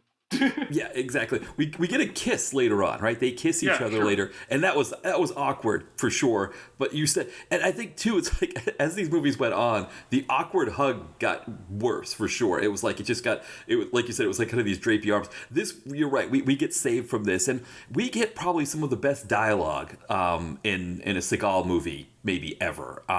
So the first thing we get is she sits at the table. So again, he's got this house that has a fully furnished dining area. Again, that table would probably fetch a good amount of money at a consignment shop, but nope, they're sitting there. He's got full, you know, pots and pans and everything, and he makes her breakfast, and she's like, "Oh wow, you cook too?" And his response is, "Any motherfucker can fry an egg." So it's like, you know, that was a great line. Yeah, and that should be the best line of this scene, except it isn't. Oh, but it's not. It's not. Exactly. So after this, and IMDb has this completely laid out. The only quote in the movie that they have is the line here that I'm going to go through here. She starts talking about her time as a graphic designer, and she talks about how, you know, men were constantly getting promoted over her, and she says, you know, after like a bunch of years, I finally realized what I needed to do was grow a dick. To which Seagal says, "Well, I probably would like you a lot less if you had a dick, especially if it was bigger than mine, know what I mean?" And she says, "I don't think that's possible." End scene. What were your thoughts there, Scott? This absolutely cracked me up because again, it runs countercurrent to like the whole thing that we're trying to suggest here.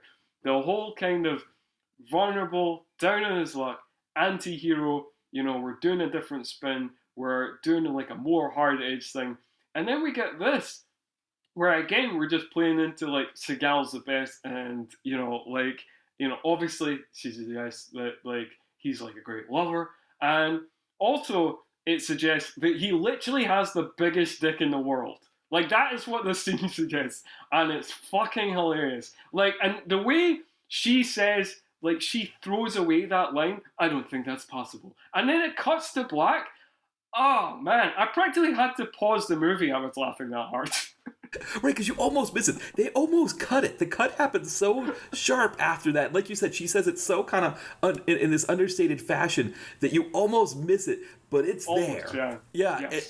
It's there. They will let you miss it. So okay, so he's had his love scene with her. Now he goes to kill Bruno, and he goes. They're having dinner at this kind of fancy steak place, and he just goes and sits at their table and, you know, does the deed, just kills the guy, and then he gets out of there. I don't know how much of it was he was a ghost. I don't know. Like, I mean, he's suggested he's been a ghost, but he wasn't very much. I mean, I don't like to make fat jokes, like, because there's lots of people who are of a bigger size who are very nimble. Who could maybe be like a ghost. So it's not to do with his size necessarily, but like he's very slow. Like he's not going anywhere fast. So like there's nothing about him that suggests a ghost. He's quite lumbering. So that was kind of funny to me. But I think we need to mention here, because like some of the dialogue in this movie is choice. Like we need to mention like the line that Bruno says that is a baffling line. Like why anybody wrote this, I have no idea. Generally, we're doing the normal thing that action movies do. We're showing a guy, like a villain guy, a bad guy, and we're showing how bad he is because he's mistreating a woman, right? So usually this is done either by like having a guy like slap a woman around or just being gross to a woman. In this case, we go for the latter, just being gross.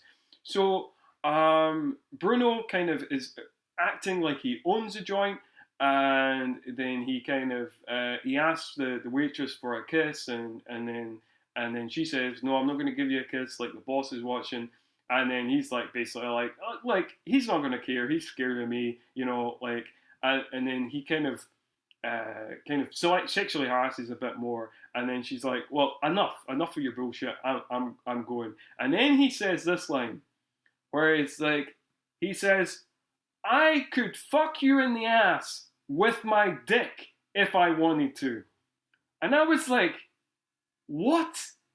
Surely the "with my dick" is an unnecessary part of that line. Like, what else was he planning to fuck her in the ass with? Like, sorry to be so crude, but like, I was baffled by this. And again, this line kind of, as much as like I kind of recoiled from the screen a bit, like how gross the kind of sexual harassment was.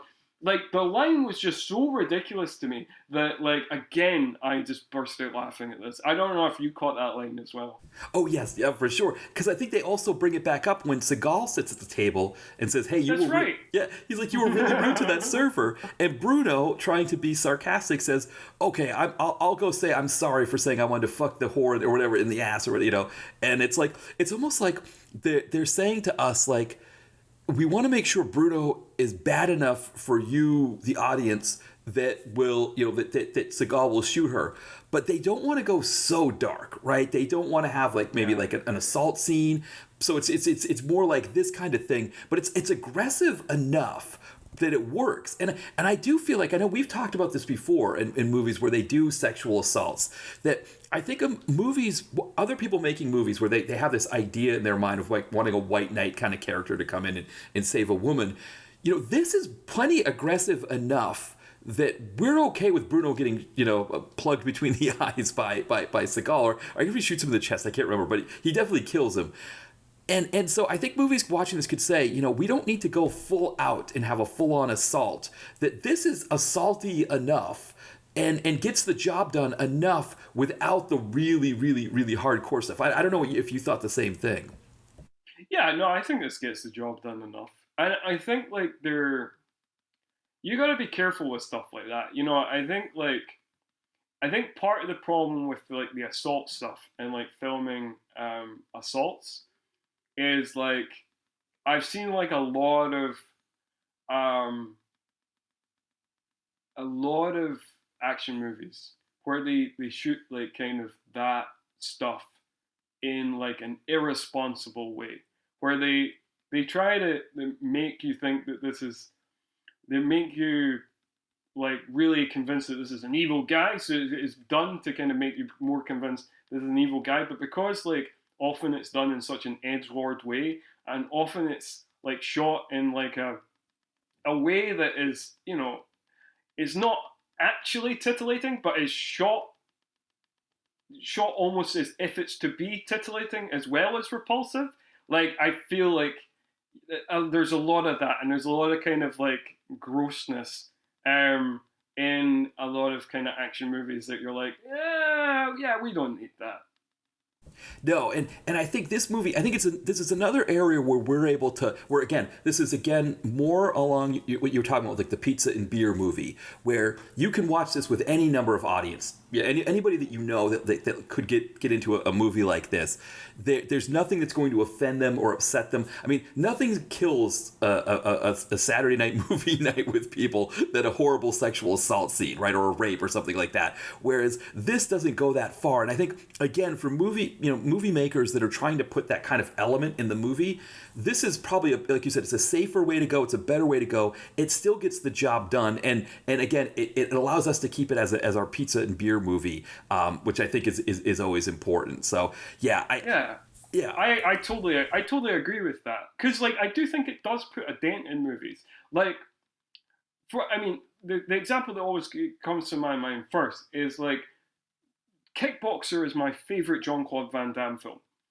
I love Kickboxer, but I would absolutely, if I personally could re-edit Kickboxer, I would absolutely take out the part where Tung Po sexually assaults his love interest, and then it's not, and then again, like it's always done awkwardly, because they never place the emphasis on the woman. They always just place the emphasis on the action hero. So usually it's just placed there to kind of turbocharge our hero, and like the effect on the woman isn't like thought about at all, or the effect on the female character isn't thought about at all, and we don't process that at all. So it's all done through this kind of male gaze of like, it's just how it impacts our hero, not how it impacts his love interest, who the film clearly doesn't care about. So just don't do it. Like that's my opinion. Well, because to go back to Kickboxer, right? What if it was the other? What if they'd employed this technique where Tong Po is just saying really nasty things about his girlfriend? You know, when I'm done with you, Miss Van Damme, I'm gonna fuck your girlfriend in the ass, right? And he, with my dick, right? We gotta add that part in, right? Exactly. But and then you shoot to see the girl in, the girlfriend in the audience, right? And maybe some baddies are kind of lurking around there or something like that. And that would be enough to get him to be like, yeah, I'm gonna go out and fight, and stuff like that. And that would get you, you as the audience member to the church on time in terms of like, okay, it's more motivation for Van Damme to beat Tong Po. But then you don't have that gross part, like you said, of like, well, how does she feel? I mean, she may not even know that Tong Po said that about her, right? Like, she doesn't even, it may not even affect her at all as a character in the film. Whereas actually being, raped or assaulted, that, her character has to exist with that. And again, like you said, it doesn't really seem to even matter that happened to her. It's just what it does for the hero. And I think, this movie, again, I think it splits the difference a lot better. But like you said, I agree with you. It's one of the things about Kickboxer that it was always difficult for me. Bloodsport doesn't have that. That's good. Yeah, and I think I want to say that more movies are getting away from, but I don't know. I think it's still kind of an action trope that even just the damsel in distress trope in and of itself. It's like, a woman being kidnapped and threatened at gunpoint and maybe tied up or restrained or something like that. Like, that's also something that can create PTSD, even if there isn't like an actual sexual element to it. So again, this movie does have some of that. We'll talk about that as we get towards the end, that there is a bit of a damsel in distress element of it that they kind of gloss over. But here I think it was good. I think it worked in the sense that like she was that Bruno was sufficiently gross. He's menacing enough to this woman that we're happy to see Seagal kill him. We get a funny line out of it as well, and it all kind of works. And again, you get to keep your pizza and beer movie, and nobody is nobody is upset. It doesn't put like a dark mood in the room, for example. Yeah, and I think like that's something that this movie does well. Like,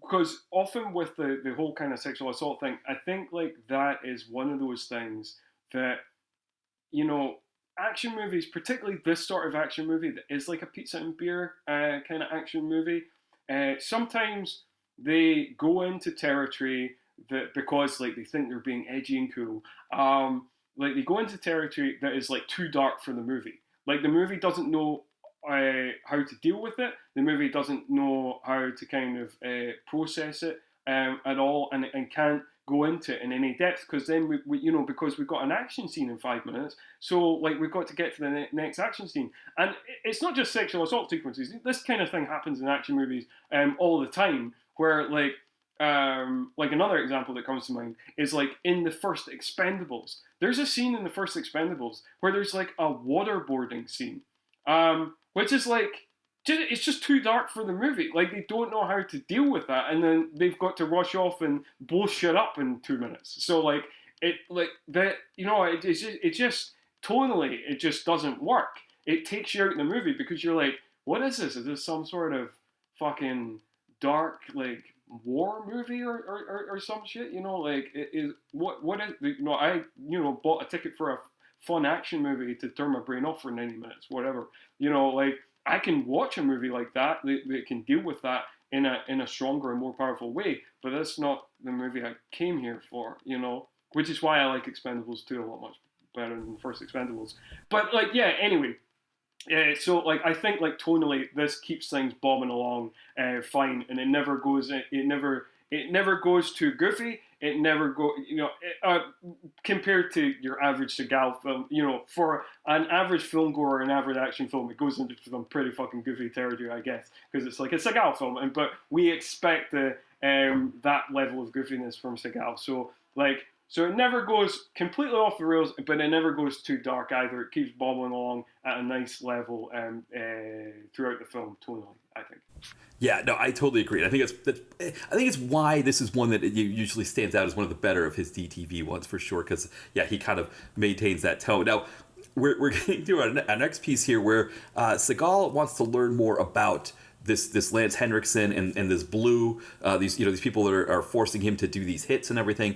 So he goes to the stepfather, or his ex-wife's new husband, who is also a police officer. They kind of have a history on the police force together. When Seagal was there, we know that Seagal saved this man's life. I should actually call him by his actual name at this point, because I'm like just keep calling him. His character name was. Steve. Steve, that's right. Character's name, Steve. That's right. He was Steve. Yeah, because Seagal was Matt. For some reason, he looked more like a Matt than Seagal did. But yeah, not that I think Seagal looked like a Steve either. But anyway, but we had Steve, and so Steve is is in the police force, and he did some background work to kind of, and he's like, yeah, hey, listen, these guys are pretty heavy hitters. They're we don't exactly know what they're all into, but they seem to be the pretty real deal. Blue seems to be a pretty real deal, whatever. And to have this conversation with him, he wants to have it kind of outside the prying ears of the other police officers. So he's taking him down to like the shooting range. So this police station kind of has like a whole, levels of floors, and at the very bottom is the shooting range. And so then Steve starts doing his whole shooting thing, whereas Seagal's on his way out, and another police detective comes in and starts giving Seagal a hard time. And Seagal does like anybody would do if somebody was giving him, a police officer was giving him a hard time. He beats the crap out of him. And it's like, and Steve has to come in and break it up, and he's like, what the hell's wrong with you, Seagal? Like, what are you doing? Like, just beating up a police officer, and just get out of here, go. Like, but it was such a great scene. He said something like what the line was. It was something like, you keep talking shit like that, I'm gonna rip your lips off, or something like that. I can't remember exactly what he said, but it was like, it was like this. Yeah. It's, I don't know what your thoughts were, but it was great. It was a fun scene, but it sort of came out of nowhere. It did come out of nowhere, but like, it was fun. And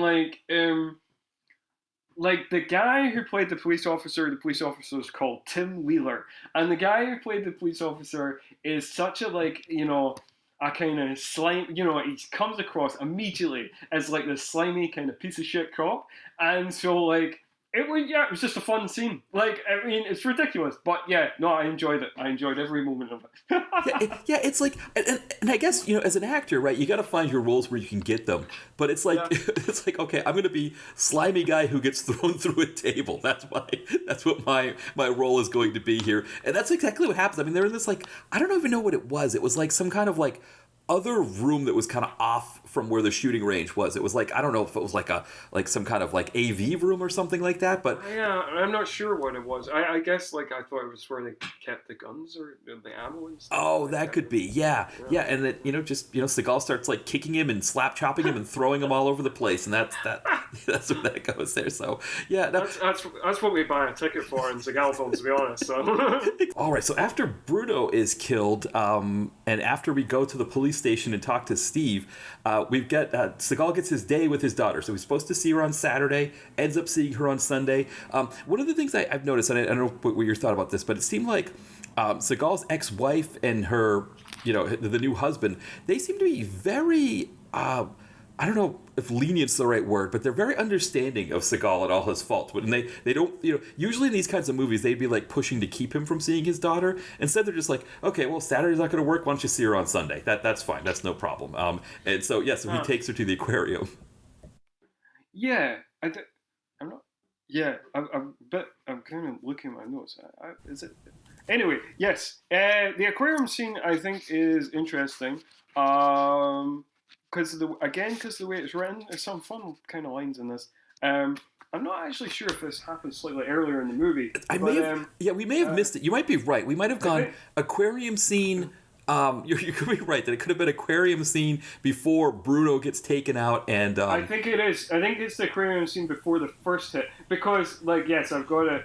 That makes sense. That makes sense. That makes more sense. First hit. But it is worth mentioning. And I guess like the aquarium scene is worth mentioning for this one line, where like a lot of the times when you get kids in movies, people's main criticism of kids in movies is they're like annoying or they're like uber precocious, and that makes them really annoying.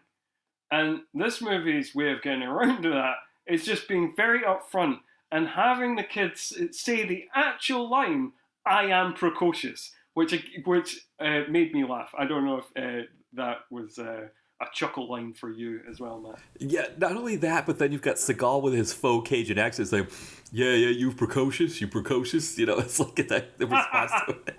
Yeah. Yeah, so that was the highlight of that scene for me.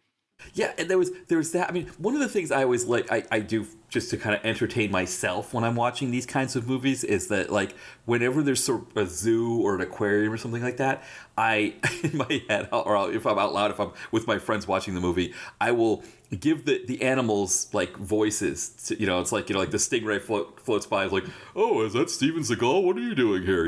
Shouldn't you be in Romania or whatever? It's like just a goofy thing that I do, but it's always fun to have animals in a scene for me. So that always works there. And then of course the other piece is that like she made them peanut butter and jelly sandwiches, which I love the idea, right? Again, like you said, this is more of this whole thing of like him being the down and out guy who doesn't have his shit together, right? The daughter is making the peanut butter and jelly sandwiches for their trip, and he's poking fun at them saying like, oh, I think it's more like jelly and peanut butter, do you want some jelly, more jelly with your jelly, kind of thing or whatever. But it's like that idea that like, okay, Seagal, who is Mr. like thinks of all the details, right? He makes his girl, the woman he has sex with, he makes her fried eggs the next morning, So he thinks of all those details. You'd think that he would, I mean, I guess like, unless she insisted, like, I want to make lunch for us, Daddy. I'm going to make okay, that's fine, And then maybe there's a scene after where they're getting an ice cream or something.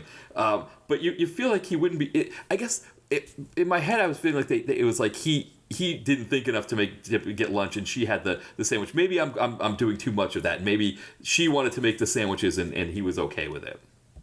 I know what you mean, though, because like the way they present their relationship, particularly like the first time we see the daughter in like a non-speaking scene, but like the first time we see the daughter, it's like she's kind of like cleaning up the place where he's kind of passed out drunk, and so we're introduced to this dynamic as, one of those kind of relational dynamics where the child is almost the parent kind of thing that you might get like in other movies, like, with an alcoholic parent, or indeed in real life, very sadly.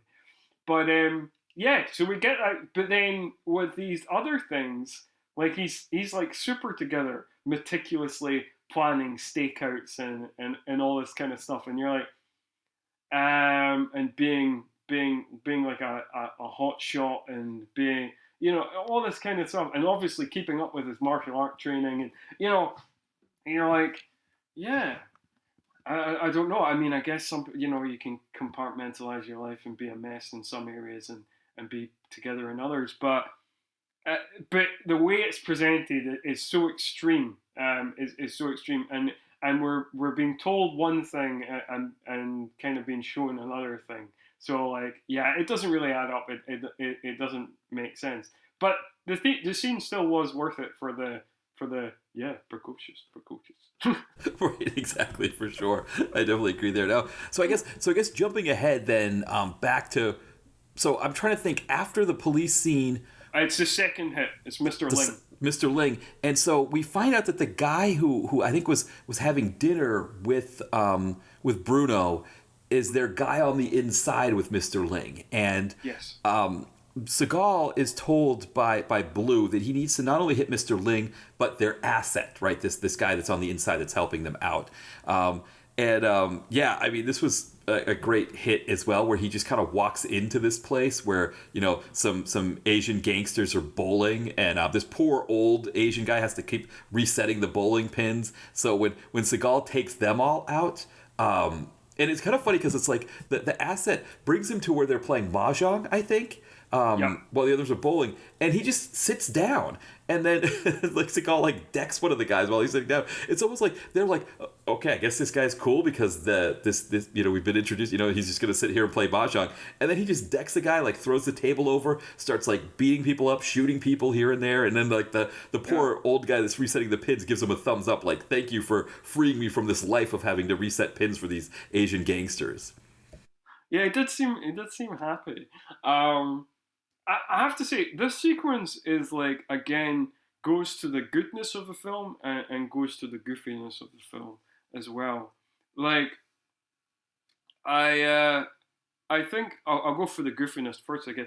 So when they're kind of staking the place out, when him and Blue are sitting in that SUV or whatever, and they're looking across, Mr. Ling is having sex with somebody. I guess we're supposed to presume it's a prostitute or something like that. And this actress is really going for it. I put Mr. Ling is in my notes. Mr. Ling is having some wild sex because he's just lying on his back and she is jumping. I genuinely worried, if that was real sex, the safety of his, of his parts, basically, because she was writhing violently. I was like, wow. So that amused me. Yeah, I don't know. Were you also kind of taken aback by just how violently she is jumping up and down on him? Because it didn't even make sense from a sexual standpoint, because it's it didn't seem to have any kind of in a way she was kind of laying on him when she was bouncing up and down and stuff in some places. Yeah. It was there's, I don't even know how penetration would happen in that situation. It just seemed like it was just go ahead and act out sex, and she was I'm gonna be as crazy as possible with this, and yeah. And, yeah. I was also like that. I was also trying to work out the mechanics of what's going on there sexually. And I'm not going to lie, I think if that was in real life, that would snap his dick off. I agree, for sure. Exactly. And so, yeah, and of course we know what's going to happen here, right? That Seagal is going to confront them while they're having sex. And of course, being the honorable man that he is, he lets the lady of the night, somewhat clothe herself and leave. What's funny is that the guy, right, he sees Seagal as a gun, and his first thing is to pull a sheet up. I guess maybe he was embarrassed about his torso, how his torso looked, his naked torso. And and then, and of course Seagal could have shot him between the eyes. That's usually what you do, but no, he has to shoot him in the chest, so we get this huge blood spatter across the sheet. I wonder if they did that because it was an easier effect to accomplish. I think so. I think it looks more dramatic as well. I think that's probably what they were going for. It just looks cooler. I guess like the other side of it that I didn't mention was I do think that the bowling alley fight where he takes out like I don't know like four guys or whatever. Like I do think that's one of the best stage kind of martial arts fight sequences in the movie, and I also think it's extra entertaining because there's one of the guys who is like an extra kind of tough guy, who's like, "Hey, you really think I'm going to waste time on you?" And then Seagal just like combos him in the face like 8 times, and I thought that was fun. So that I think from a martial arts standpoint, I think that was one of the most entertaining kind of martial art action set pieces in the movie. Yeah, I totally agree. It was a really great scene, and it is funny, like you said, because the guy pulls out the gun, like you think I'm going to waste my time with you, meaning like he's just going to blow Seagal away. Yeah, but yeah. he actually does waste his time, right? Because he doesn't shoot right away. He pulls the gun out and points it at him, like it's like okay, now you're wasting time, and of course Seagal takes that advantage, like you said, just combos him, like it's just completely, like almost kind of like a Jeff Speakman style with like the fast hands just going for him there. But you're right, like from the moment he punches one of the guys playing mahjong and he throws the table, that sequence between the shooting and the martial arts stuff, it really works. And I think we also get a little bit more as he's on his way out. So he's not as much of a ghost this time.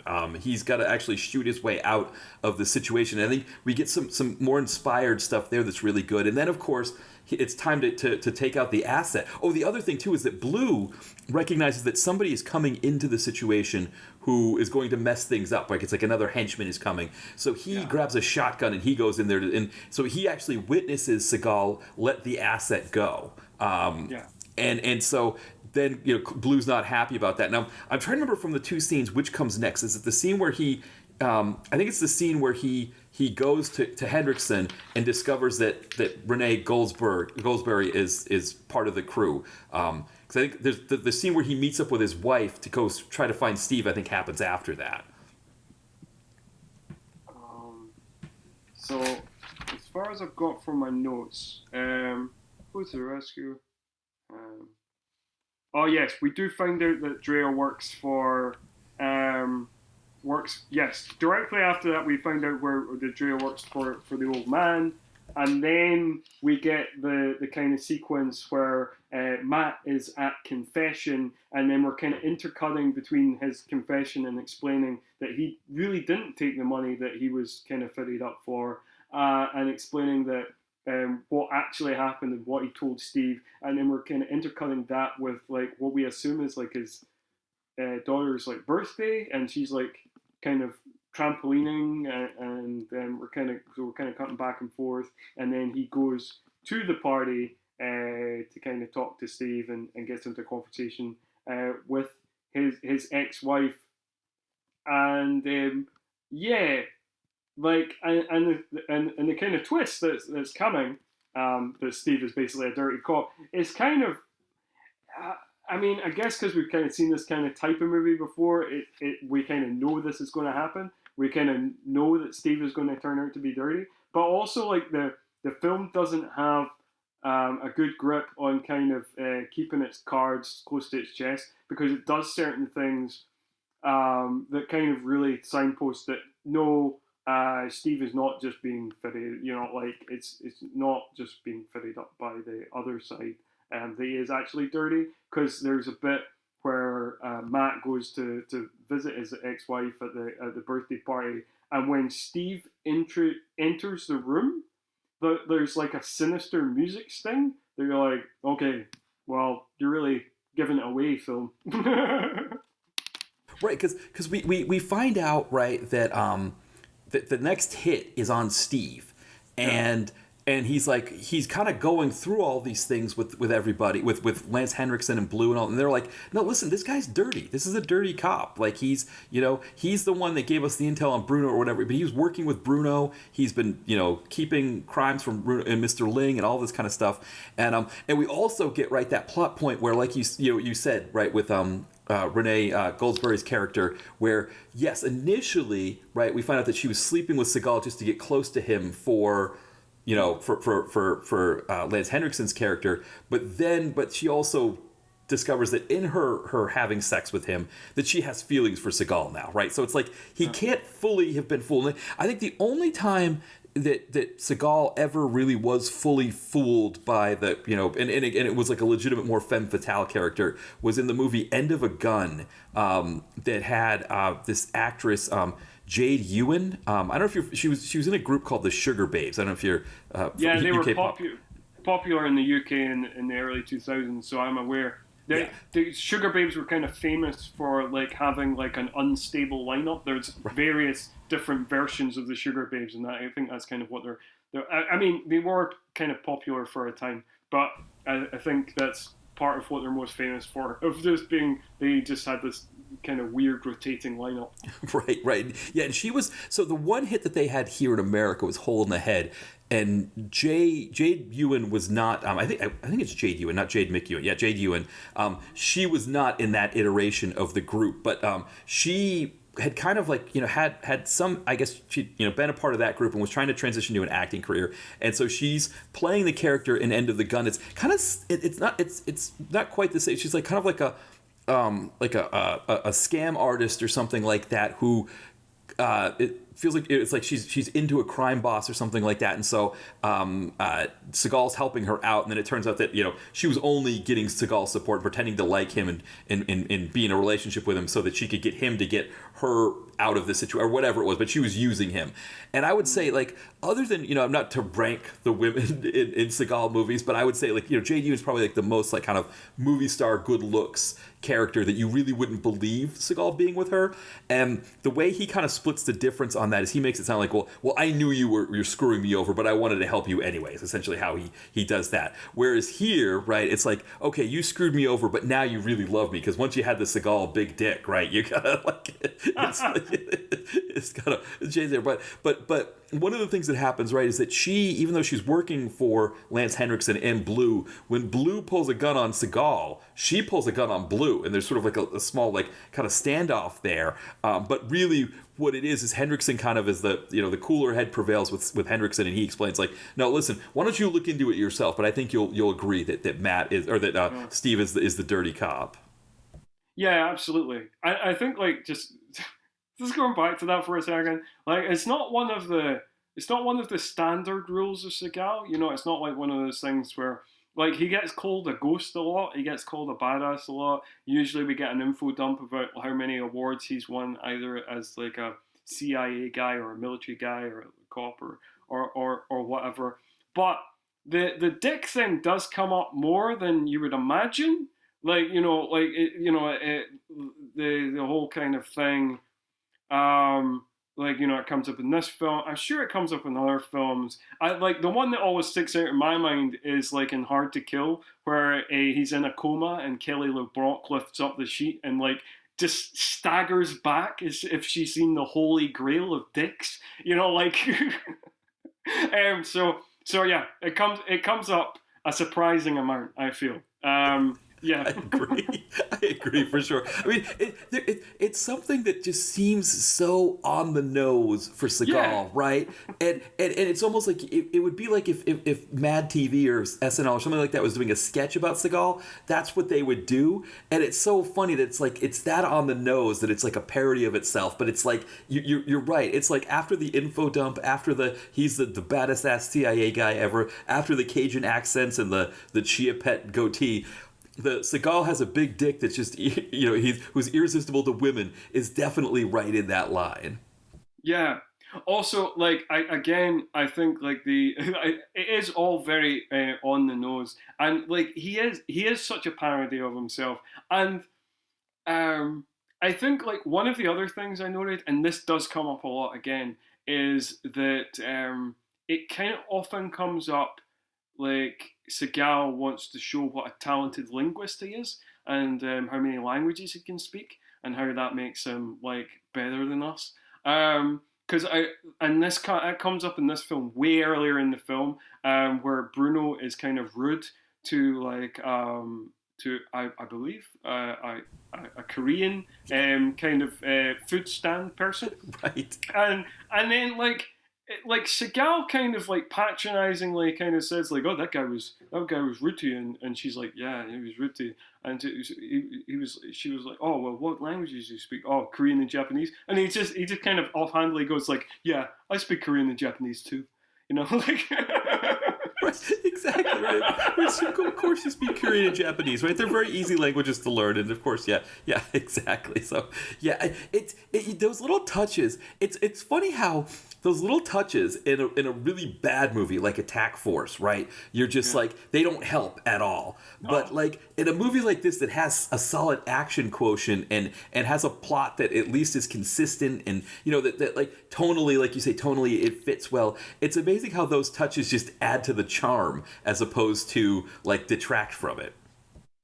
Yeah, I think it does. I think like when everything else is kind of fun and you're kind of on board with it, then I think the little bits of like Seagal goofiness, the kind of things where you can visibly feel his ego bleeding through the screen, does add to the overall entertainment and kind of absurdity of the film. So yeah. Yeah, exactly. Now, so now we're at the point here where, okay, so Steve realizes he kind of has a sense that maybe Seagal is onto him, and I think this is the point where, after Seagal has gone to confession and talked to the priest, Steve decides to do a little confession himself, and he's kind of fishing to find out what the priest knows. He kind of does it under the guise of, I need to find him because he's in trouble, which makes a lot of sense. And the priest says, hey, if I knew, I would tell you. Then he's like, okay, well, what else did he tell you? And he's like, well, based on the laws of confession, I can't divulge that. And he's like, well, you can give me whatever. And once he realizes that, like, okay, maybe he does know more, or he thinks that he just can't. He can't chance it. He kills the priest by stabbing through the kind of that mesh, that kind of whatever wicker mesh that you have there in the confessional booth. He stabs through there, and then he goes out into the to the pews where there's a guy sitting there and is like, hey, call 911. Father's had a heart attack. And as the guy goes to stand up, I guess you have to turn your back to call 911.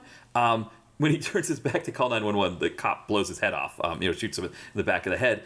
Now, this is a trope. For me, this is one of the tropes that I don't like about action movies, is the guy who helps the hero gets killed. And the fact that it was a priest, I guess it makes it even, I don't know if it makes it worse or better, but I don't know what your thoughts are on that like whoever it is that helps the hero is signing their death warrant. Yeah, I guess so. I guess this is just one of the things of like, don't be friends with an action hero, because you probably end up murdered. I don't know. I guess like I guess it's a bit tired as a trope. I understand why they do it, because like it's the same reason that we talked about, about the assault sequences. It's the same reason with the damsel in distress kind of thing. Which we'll talk about later. I don't know. Like, not every film needs it. I think obviously they do it to add dramatic tension, but sometimes the film is solid enough on its own that like it feels like an unnecessary detail, and like it's kind of the same. Obviously, we'll get to it in the finale, but I actually have less difficulty with this sequence than I did with the later sequence where somebody is kidnapped. Possible spoiler. So yeah. Definitely. And one thing I kind of forgot too is that the kiss scene with so when Seagal finds out that the next hit is on Steve, it's actually Renee, it's Drea. I keep calling her Renee Goldsberry. I should just say Drea. It's a lot easier to say. Drea, and of course, I love that Drea has to show up in a black cocktail dress in high heels and everything to deliver the envelope to Seagal at his house that has all the the money and the picture of his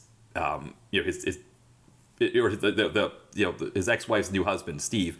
Yeah. But then they had to have a moment where they kiss, and it's like, oh, yeah, my wanting to have sex with you was real, right? That was real, it was, everything else was fake, but this was real, and he's like, I believe you or whatever. And so they end up having sex again later after Seagal shows up, and I guess, I shouldn't skip this part because actually this is kind of a fun part. Seagal shows up at the church after the father's killed, and he kind of knows that Steve did it, but he doesn't really have a lot of proof. And he tells Steve, like, when I find the killer, I'm going to kill him, or I'm going to kill the motherfucker that did this. I think is actually how he said it. And then Steve has this idea of like, okay, I know Seagal is onto me, but I need to know, like, I need him to lead me to Blue and company, because I can take them all out and kind of get everything off my back, because he knows that this goes deeper than Seagal. He knows that if he gets rid of Seagal, somebody else is going to come for him. So the plan is to, I guess, rough Seagal up in prison, or take him into the jail, the county jail or whatever, the local jail, rough him up there, and then release him. They don't really rough him up. It's more just like more bad back and forth between this kind of slimy detective guy that Seagal's already thrown over a desk and everything. And Seagal, they put him in a holding cell. One of the things I did like was that Seagal his hands were cuffed in front of him, and Seagal's like, hey, why don't you take these handcuffs off, and we'll see who the baddest, baddest motherfuckers or whatever. And it's like, this guy already knows that you can throw him through tables and things like that very easily. I don't think he needs to prove anything at this point. Like, he knows you're going to kick his ass if he takes the handcuffs off. What's strange is that the guy actually is smart enough to do it. He doesn't take the handcuffs off. He leaves them alone. I can't remember if anything else happens in that sequence. I don't know if you noted anything or any lines or anything like that. No, I didn't really know anything else that you didn't like cover in that kind of sequence where they take him to jail and stuff. Yeah. No, but I do think that you're right. I think that that at least the guy learned his lesson. Because I do think that in a lot of action movies, you would have got like the shitty cop character like that, or the kind of wise guy, second kind of guy that is the one who really really hates our hero, and and doesn't learn his lesson because he's got like kind of angry small man syndrome, and like is always wanting to kind of butt and just keeps getting his ass kicked. So at least this guy only got his ass kicked kind of that once, and then was like, oh, I'm not doing that again. I'm not taking your cuffs off. I thought that was quite decent, because like quite often it's like a kind of you quite often get films where it's kind of done as a recurring gag, where there's like this one character who just really really hates our hero, but is like no match to our hero, and just continually just gets his ass whooped. Exactly. Yeah. So this he was a little bit smarter there. Now so the deal is they let him out of prison, or let him out of jail after a certain amount, and I don't remember if he was like walking down the street and Blue picked him up. I think that's what happens, because he's got his gun back, right? And That's right. The detective and another guy, like, they're kind of like chasing after it. Like, they're kind of, they go to run him over. That's what it is, I think, right? They try to run him down or something.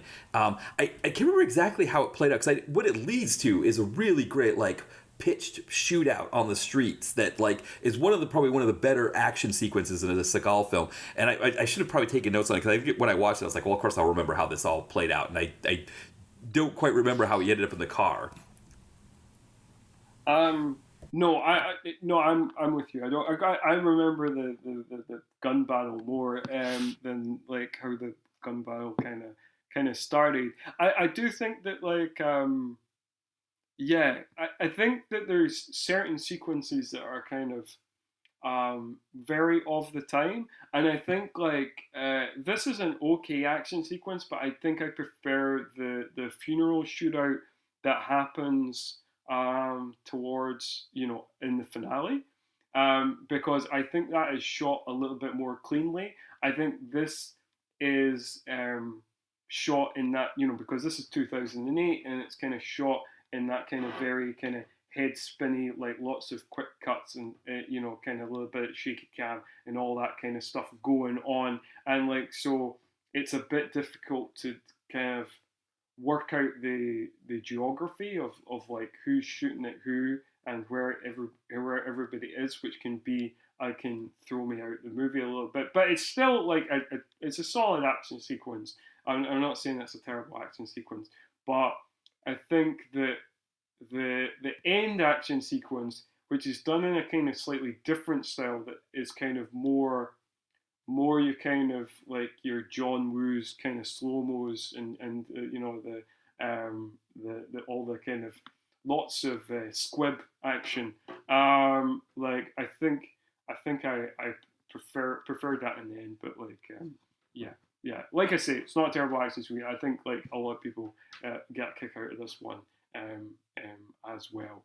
But yeah, that was my thoughts on it. No, I think you make a great point because what I like about it is it's a good action sequence. Again, I think it's one of the better ones for a Seagal film. But what's great about it is because it is the penultimate action sequence. When they go to the funeral, that's like the really inspired, like you said, it's the next level action sequence, which is it was absolutely fantastic. And I guess we had to have the priest die because it's a funeral. I guess even though they could have just as easily had like a meetup or something like that because. So before we get to this sequence, right, we've got another lovemaking scene, or not actual scene, but we've got like an after the morning after scene, right, with Drea and Seagal. So they've consummated their relationship again at Seagal's nice house that is supposed to be foreclosed on, but it looks really nice, and he leaves. And he gets himself ready for this confrontation. Steve has all of his best detectives there with well strapped. They've got all their weapons. Blue has shown up with a shotgun. He's kind of lurking in. So we've got like all the players here, and we've got this really great place to have an action sequence. Right, we've got like a cemetery where there's all kinds of places to use as protection or to kind of all kinds of stuff like that. So there's a sense that something big is going to happen. It also, I don't know if you felt the same way, that it almost had like a Western denouement kind of feel to it. That like we knew something good was. I think you're just hoping that it's going to pay off the way that they're leading up to it. Yes, because like they really build it up because like this is. Sometimes I can have mixed feelings on slow mo. Sometimes slow mo can be cool. Sometimes slow mo can be a bit of a waste of time or feel like we're just kind of trying to add to the runtime. So, but I think the slow mo is done well here, and we get like lots of kind of these broody shots of like the corrupt cops, as we scan around the funeral, the graveyard, and. Yeah, I think it's like set up really well. So it does pump you up for the action sequence, and you do think that you do have your fingers crossed that the action sequence is going to live up to this kind of kind of build up to it for sure. The one thing before we kind of get into the action sequence, another thing, kind of the running gag we've had here about. How the kind of finances of this apparently burner gambling alcoholic. Seagal's suit that he has is like his suit and sunglasses are really expensive looking. Like he is. I know he's kind of dressing, but he knows that there's going to be a shootout. So like you could kind of rationalize that he's like dressing up for a funeral, but like it just looks like he's dressed up for the finale, and he's like. I've just been swabbing around in these jeans and leather jacket the whole film. I want to have a really cool suit in the finale. And, like, that's what he got. Yeah, it was very kind of Marcello Mastroianni, right? And 8.5 or something, or not 8.5, right? The why can't I think of the one with the Trevi fountain scene and everything like that? La Dolce Vita. La Dolce Vita, yes, exactly. Like that's where he it's like almost like the and I don't know if that was his idea or whose, but you're right. Like and funny because when Drea shows up with the with her sniper rifle, she's in like cargo pants and like a hoodie. I think she's she is. Yeah. Yeah, no, she's dressed for action. She's not necessarily dressed for style. And I think we shouldn't let it slide. I don't think we should let that pass. Of like when the listener turned on this episode of DTV Connoisseur, you know, with me guesting from all 90s action all the time, I bet that they did not expect a Fellini reference to come out of this. Well, though it is funny because I do say I do bring up Fellini, Ozu, Kurosawa. I kind of do that on Bergman or whatever. So yeah, but you're probably right. Like they were not expecting. Yeah, they didn't expect Fellini to be mentioned in here. Right, we're getting ready for our current, you know, our Criterion Collection commentary that we're giving something like that for sure. I'm very proud that like I think I must be one of the few people that has the Seventh Seal and Toxic Avenger on DVD. so I'm one of the other ones in that category. So I got Toxic Avenger back. Troma had a sale in like the early 2000s, and I got Toxic Avenger, and then I got Seventh Seal. I bought a used Criterion at the yeah. So that's awesome. Yeah, yeah. I think that's why we got on so well, because we got that kind of similar taste, similar vibe. I think that for some people they find it like really confusing when they look at my DVD collection and it's like everything's just like, 8.5, Hell Comes to Frogtown. Who has these two films in the same collection? Because I think there's this idea that like you can't like both. And it's like, no, there is. Yeah, and it's like, no, I think I almost feel like I shouldn't say have to, right? I think have to is very firm language, but I think it's good to like both. Maybe that's the better way to say it, right? It's good to like both because I think what it means is that like you know, cinema is such a large expanse, right? It's almost like cinema's almost like food, right? And it's like, you know, what you can only like, you know, foie gras or some like, you know, I'm trying to think of something fancy, right? You know, but you can't like a hamburger. And it's like, sure. You know, I feel like cinema, that's kind of the same, you know, and I guess, Pistol Whip, maybe it like kept using the pizza reference, you know, or something like that. And it's like, yeah, you can have Fellini, like, you know, putting together this like, you know, fancy like, you know, multi-course deal or you know, or Bergman, right? You know, but it's like you can't eat Bergman all the time, right? Sometimes you gotta, you know, you gotta have the hamburger or something like that. I feel the same way. I think that you need like a wide array of things, like because like I couldn't watch Bergman or Fellini or Jean-Luc Godard like all the time. I love those. You know, I think those are great directors.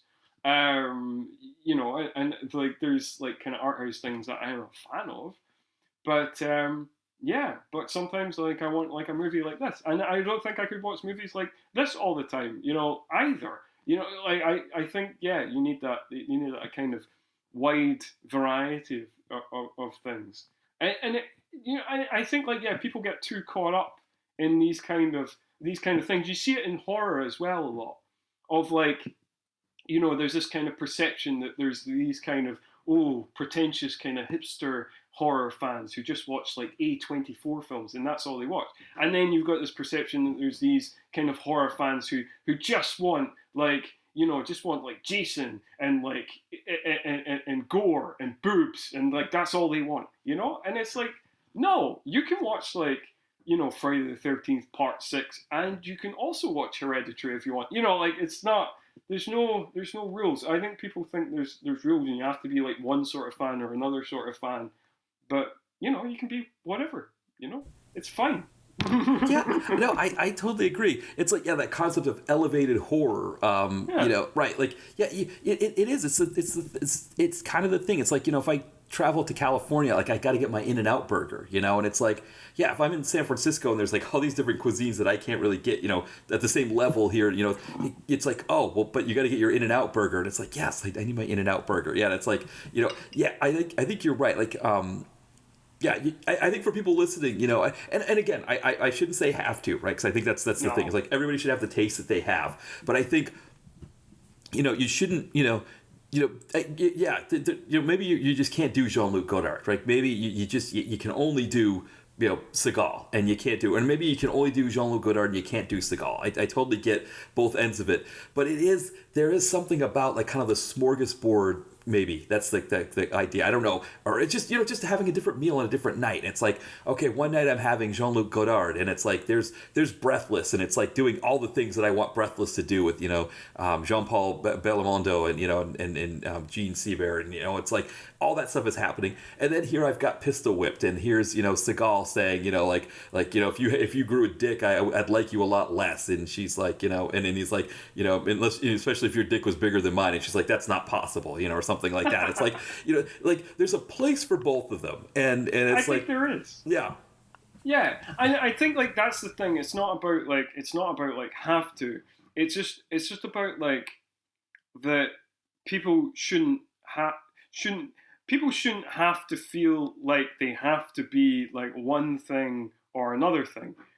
People shouldn't feel like just because they enjoy a Seagal movie or Seagal movies that they're not allowed to go and watch like Godard or have an opinion on like art house cinema. And again, just because like you're like a kind of cinephile type character and maybe mainly watches that stuff doesn't mean that you can not occasionally stick on Out for Justice or whatever. I think like people just shouldn't feel like they have to be boxed in. Like if people want to just be like a kind of art house cinephile and like that's the cinema they enjoy and they don't enjoy action cinema or this level of action cinema, that's fine. And vice versa. People just think that like that kind of cinema's not for them. It's pretentious. It doesn't speak to them. That's also fine. But people shouldn't feel restricted in any way. They should be able to watch whatever they want, and they should be able to, just have like me, have like a box set of like Jean-Luc Godard films, but also have a box set of like Ruggero Deodato films.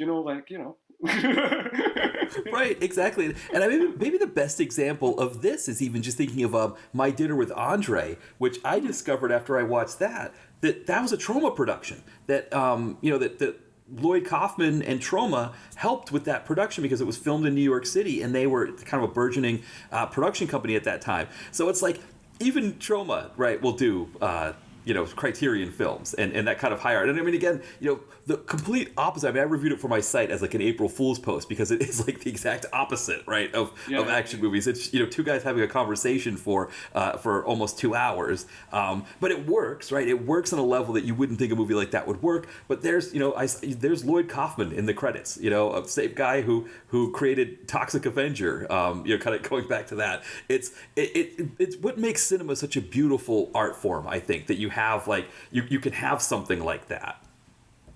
Yeah, absolutely. And again, people are varied and people can do all sorts of things because I think we're often too quick to box people into like kind of high art, low art, silly, serious. Like you said with the kind of producer thing. Mel Brooks, who's a very funny comedy writer director. He was one of the producers on like The Elephant Man, and like you wouldn't connect those dots, of somebody who's known for kind of silly over the top cinema and like something more serious like that and cerebral, or whatever. But yeah, I think again, it's we're often I think that's true in many regards in life that we're just often too quick to box. I think we've got oddly philosophical at the end of this episode. Maybe we need to finish up on what happened. We'll wrap up Pistol Whipped. Yes, people were listening and they were like, "We want to hear about this big shootout," and it's like, we kind of got to a bit of a tangent there. That happens sometimes for sure, but I mean, so what happens is right. So Drea is up on top of a mausoleum. They've discussed both that Seagal had staked it out early and said that's the high ground, that's the best place. She's like, yeah, I already saw that too, and she climbs up there and gets her gun in the sights and whatever, and then Seagal has his confrontation with Steve, right? And they're kind of almost nose to nose, and there's a guy that comes in, kind of appears from behind a headstone, and Steve's like, hey, you didn't think I came alone, did you? And then, Seagal's like, well, I didn't come alone either. And then Drea shoots him in the head with a sniper bullet. And then, that Steve lets him know that the daughter's been kidnapped, and the slimy cop is holding her hostage. So she's got like her hands tied in front, and she's gagged and all that kind of stuff. And so we get our damsel in distress kind of thing, and it is a little bit rough that it's a small kid that's I think that's probably, like you said, that's probably the one point in this movie that maybe didn't necessarily even need to be there, because to be honest, the thing I didn't understand about it is, like, it's not like it hamstrings Steven Seagal, Seagal at any point. It's not like he's holding back at all because he thinks his daughter's going to get killed. Steve shoots him and it hits him in his bulletproof vest, and then there's a whole kind of shootout thing. So it was almost like a superfluous thing that they didn't need. But again, at the end, she's just completely fine. After the fact, as if she was never, treated, in this life-threatening situation. I think my issue with it was because there's kind of been this thread throughout the movie of Paul Calderon's character before the first hit says these people have kids just like you, which seems like an odd thing to say because it's very unmotivational. It's not really motivating somebody to carry out a hit. It's motivating somebody to have second thoughts on a hit, which seems counterintuitive to what Blue is employed to do. But that is a side point. But there is a kind of thread that even these pieces of shit might have good parts of their personality, or might be a good dad, or whatever. And so we kind of set up the Steve as even though he is corrupt, he's not completely without values. It seems like we set him up as he seems like he genuinely cares about his stepdaughter. So it just seemed forced to me. It's a bit that thing that happens quite a lot in slasher movies where the killer is revealed and the killer goes from being the character has been one character, and I understand that they've been revealed to be the killer, so they might act a bit more evil, but they go from being a normal person to I'm so evil, and Steve kind of has that transition as well, where he goes from being an actual character who seems to have actual motive to just being just villainous for the point of being villainous. And it's I've also kidnapped your daughter, and it's just I just kind of rubbed me out the wrong way because before that, it seemed like he was actually, relatively filled out by the standards of an action film. I'm not saying that he's this amazingly written, multi-dimensional character. I'm just saying he seemed to have solid characterization. He seemed to have solid motives, but then he just became your standard villain. So I think that's what annoyed me about the daughter thing. I totally agree there, because there's a scene earlier on, right, where when Seagal goes to Steve at the police station to talk with him about, finding out who Blue and all these other guys are, right, he sees him at the desk, and Steve has a picture of the daughter on his desk. So either he's completely made this up, right, to completely fool his wife, Seagal's ex-wife. Either he's done this to completely fool her and be I'm Mr. Dad of the Year, or he really cares about her, right? And then suddenly he doesn't. So yeah, I agree with you there. It was weird that he suddenly, like you said, he just goes from being a good guy to, killing priests and kidnapping, his stepdaughter.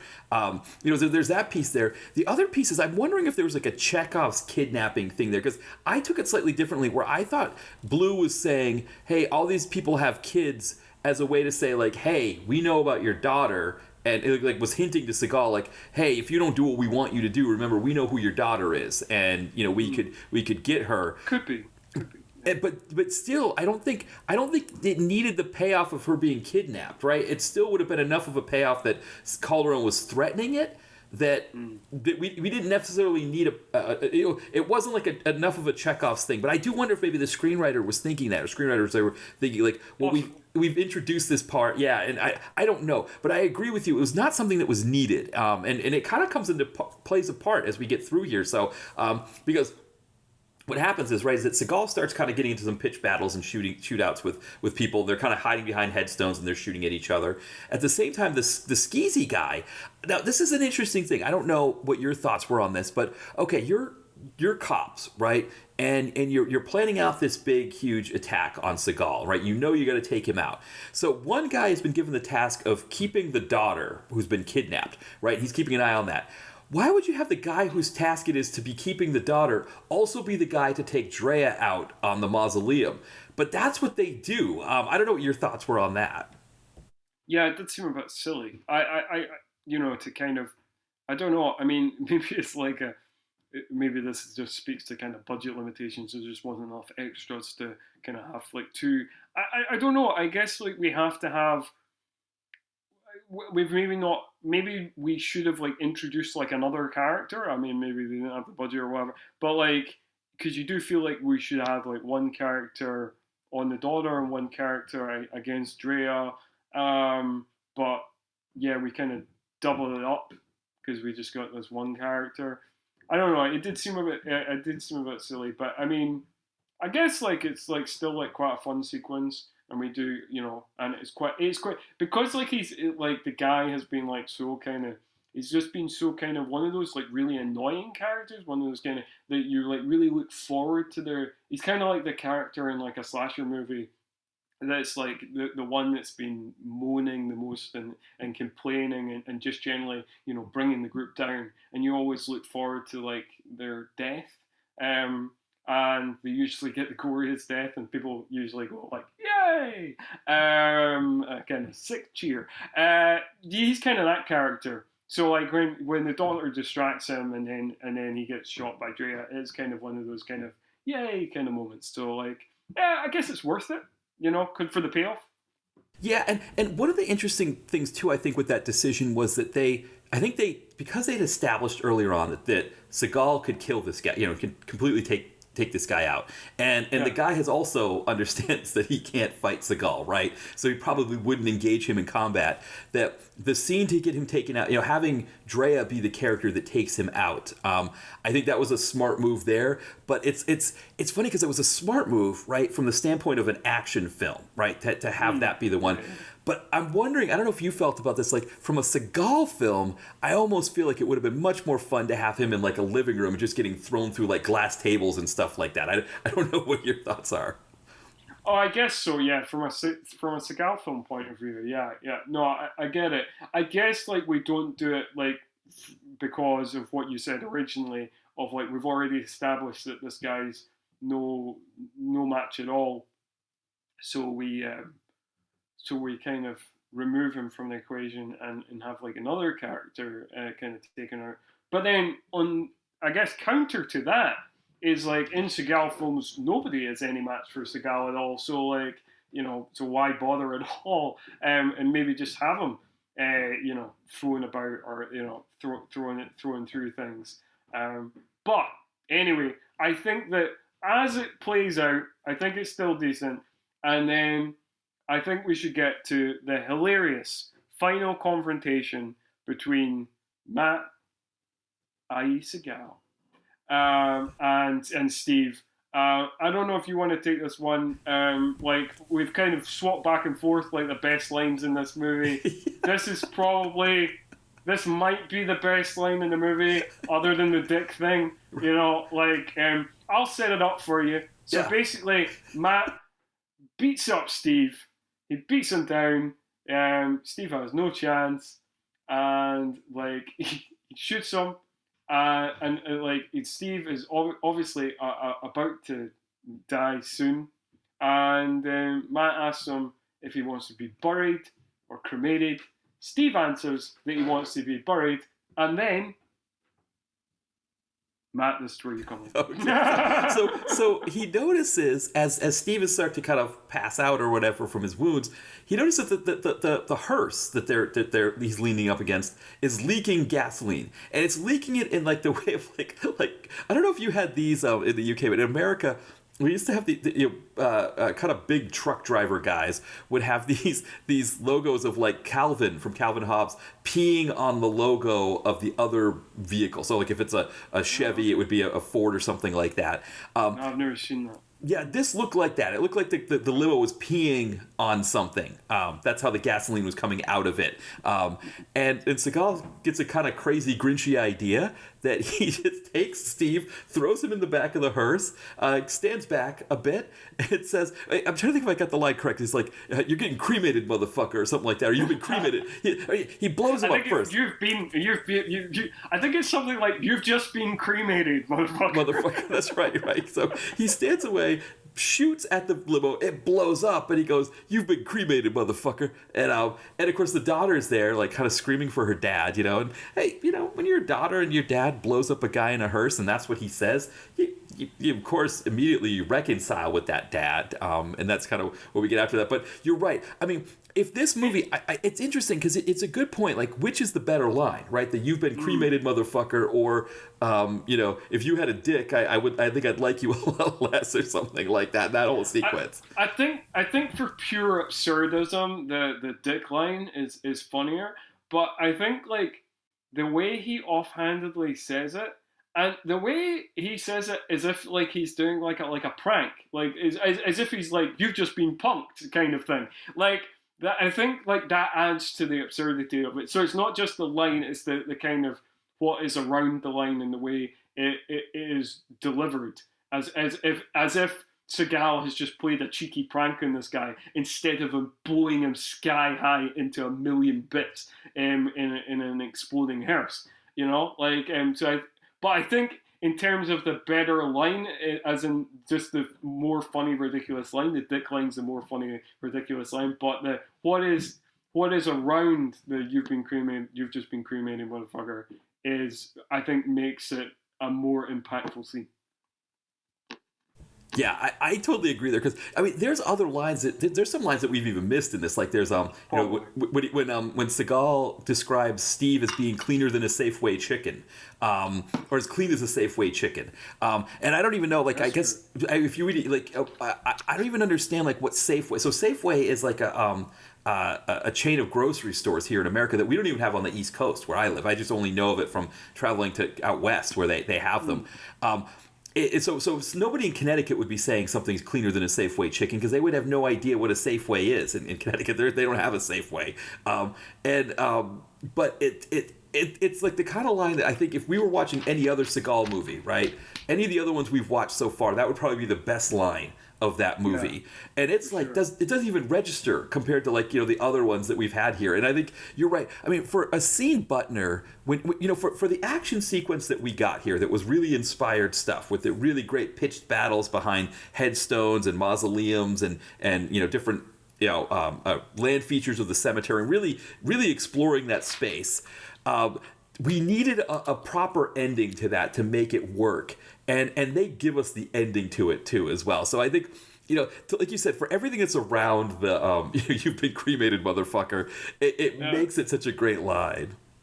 I think it is. I think it is. I mean, it's it's obviously it's not quite up there with the top lines, but it is a great payoff line. It doesn't quite reach the levels of let off some steam, Bennett, or you go in pieces, like that kind of stuff. But like it's not too far below that.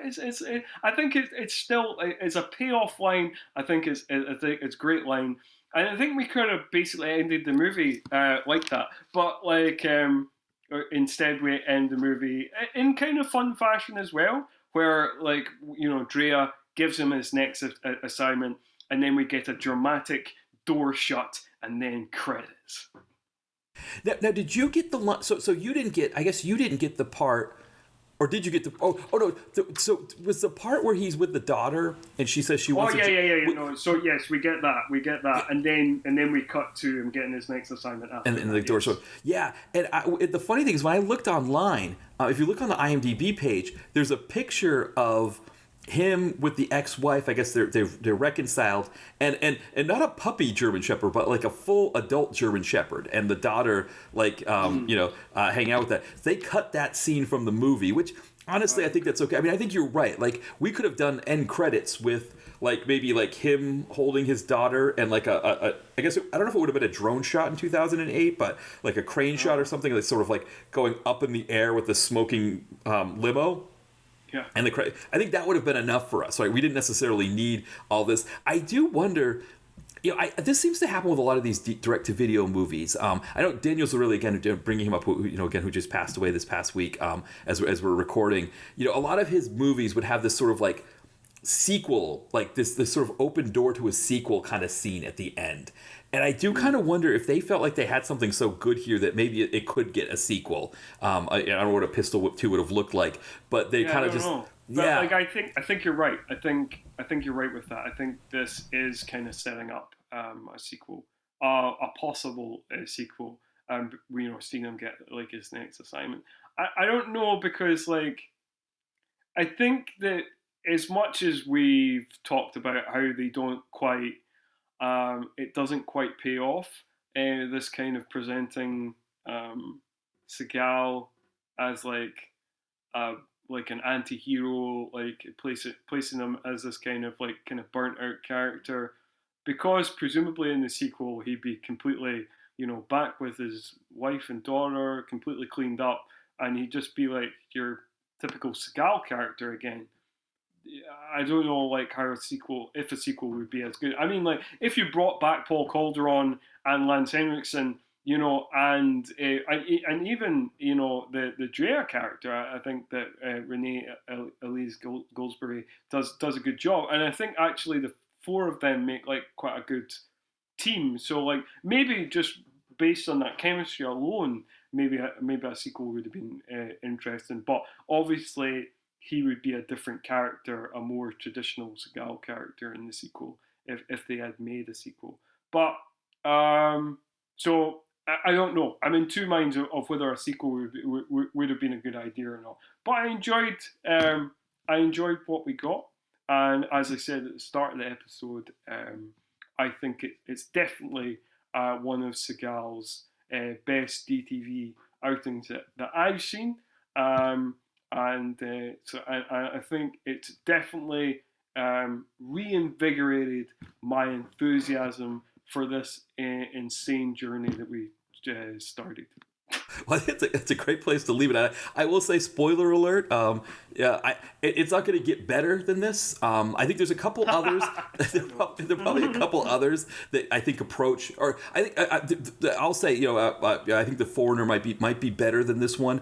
I think there's a couple others that maybe, like you said, like Urban Menace, that kind of hover around this territory. But the percentages of hits versus misses, like you don't get a lot of Pistol Whip, so it was probably a good place for us to put it. At number 5 in the journey. Put this one in here. Maybe I was thinking maybe we do Foreigner next to kind of keep the nice going, but maybe we need to space it out. Maybe we need to... I don't know. Yeah, I think maybe we need to space it out. So we've got these ones in the bag. I've watched Urban Justice before, so I know that's a good one. I remember enjoying Driven to Kill. Where he's like a ex-Russian gangster turned novelist, which is quite funny. with his kind of drapey hands typing on the keyboard. Yeah, it's weird, but like that was quite fun. So we'll space these ones out, we'll space these ones out. So maybe we can do The Foreigner, maybe not next time, but maybe the one after. I was thinking, we'll just go back down into the pits and do the terrible ones again. Because I was kind of thinking that maybe we could finish off, since we've done Mercenary for Justice. Oh no, I can't remember which ones he did now. I think it's Mercenary for Justice and Attack Force. It's Shadow Man and Attack Force that Michael Koich directed, and the other Michael Koich directed one is Flight of Fury. So maybe just to complete the Koich verse, to do Flight of Fury. No, that might be a good idea for sure. Let's see. Let's just double check it here. So it's another one that's not available for free on Okay. Tubi. But yes, Alright, well, yeah, we'll think we'll consider that then. Yeah. Yeah, I'm not sure then, but okay, it's a possible direction to go. I mean, I guess the other 2008 film is Kill Switch, so like I don't know. We've got like three possible directions there, you know, of our next Steven Seagal adventure. Yeah, it's a good point. I think like you said, we got some places to go. I will say, just based on sort of the feedback, people are enjoying these. They're getting a kick out of them. So I almost feel like people, as long as we're doing a Seagal, they'll be happy with it. But People will be with us. Yeah, well, I'm glad that people are enjoying them. Like, that makes it worth it in itself. Like, even if I'm slogging through some of these films, it's worth it in itself. If people are getting entertainment from it, from these conversations, then I am glad to keep doing them, even the attack force style conversations. So I'm happy to keep trudging on. yeah. I think, but I do think too, like because kind of like with Ty and I when we do like the Bruce Willis movies, and we sometimes have to take a break from the Bruce Willis movies. I think in this case we don't have the ability to take a break from the Seagal movies, but we can do like we did here with Pistol Whip, where you can kind of would you call it elevated Seagal if we're talking about elevated horror? Elevated Seagal. I don't know if Seagal ever gets elevated, but yeah, I mean, it's the closest thing we've got to it.